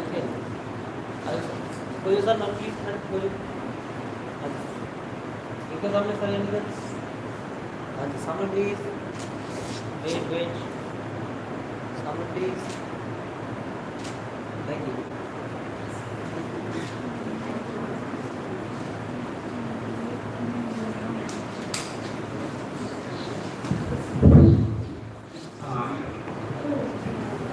All the scholars, delegates, and those who joined us today, kindly be patient. Now I would like to call upon Dr. Gagandeep Tarni for the vote of thanks. Thank you, Javed. Good afternoon, everyone. It's a privilege to be thanking such esteemed scholars. I would like to thank our worthy management for always being so motivational, and special thanks to Sir Vikram Singh Jol, Secretary of the Trust, who especially came to attend this seminar. And I am grateful to Principal Dr. Satinder Kaur for always motivating to hold such gatherings. I am also thankful to our resource persons, especially inaugural address speaker, Professor and resource person, Professor Sushil Kumar, then came Raj sir, for sparing their valuable time to be part of this seminar. For Sangeeta Mandal, I was her student in graduation, then PhD, and ma'am is a very important person in my life. because I talk so much to her whenever I need her. She's always there. So she's been more than a teacher. Now I don't think she's a teacher anymore. She's more of a friend and a guide and a person who understands you completely and is really, whenever I have hosted any seminar here, it's always been because of Handa ma'am, because she has done all the arrangements at the back of it all. It's always her who is making all the arrangements. And maybe मैंने लगता होता कि मैं तो शायद ma'am ਨੂੰ काम ही दे देती हूँ, मैम ने सेमिनार कराना है, and she is working for me all way through. As today also many of our scholars have come. I am thankful to the principals of our sister institutions also who spared their valuable time to be part of this seminar. And thanks to all the faculty members of sister institutions who came to attend the seminar. All these research scholars, all the paper presenters, both offline and online. Online will be presenting soon, who have come here especially to attend this seminar. And I'm very happy that the papers we have, the papers which were discussed here, the presentations, they were all very good. The papers were really good, and the scholars are doing a great job, I must say. So we hope to see the book very soon. We'll be working on it and giving it to you very soon. And last but not the least, I'm thankful to entire faculty of Khalsa College who have spared their time. They were engaged in exam duties also and other works also, but still, whenever they had time, they made it possible to come to seminar hall and be part of this seminar. That means a lot. Thanks to everyone. And I am especially thankful to computer teachers, Dr. Raman and Dr. Jaspreet for doing all the help in this, in holding this seminar, because it's holding it in hybrid mode and holding it successfully is quite a hectic job. And I'm also thankful to Gitanjali ma'am for her students who sang Shabad. And how can I forget all the students of mine who were here, especially to attend this seminar, all the CSA students who gave their duties and who helped me a lot, all the postgraduate students who came over here. And of course my department, Professor Rupa Kaur in absentia, she couldn't be here because of some family issues. So I'm thankful to her that whenever she was here, she helped us a lot in the seminar duties. Javed for holding the stage in such a beautiful, wonderful manner, adding the Shero font, of course, which I could not have done because I'm not good at it at all. And Suman Gautam for running here and there at each and every time whenever I told her, Suman aa karna hai, Suman aa karna hai. So thank you, Suman, so much. And if Gursimran, yes, my MA student who had just her maybe 2-3 months after pregnancy that she has come especially to join this seminar. Thank you, Gursimran, for coming. And if मैं किसी का नाम भूल गई होगा, then please thanks to everyone who has come here, who has put in any effort in this seminar. Thanks a lot. All the people who did duties, whether it is hospitality or it is CSA or it is cleanliness, everyone, I am grateful. And I am thankful to all the non-teaching staff members also who have helped in this seminar. So thanks everyone for making this event a success. Thank you very much.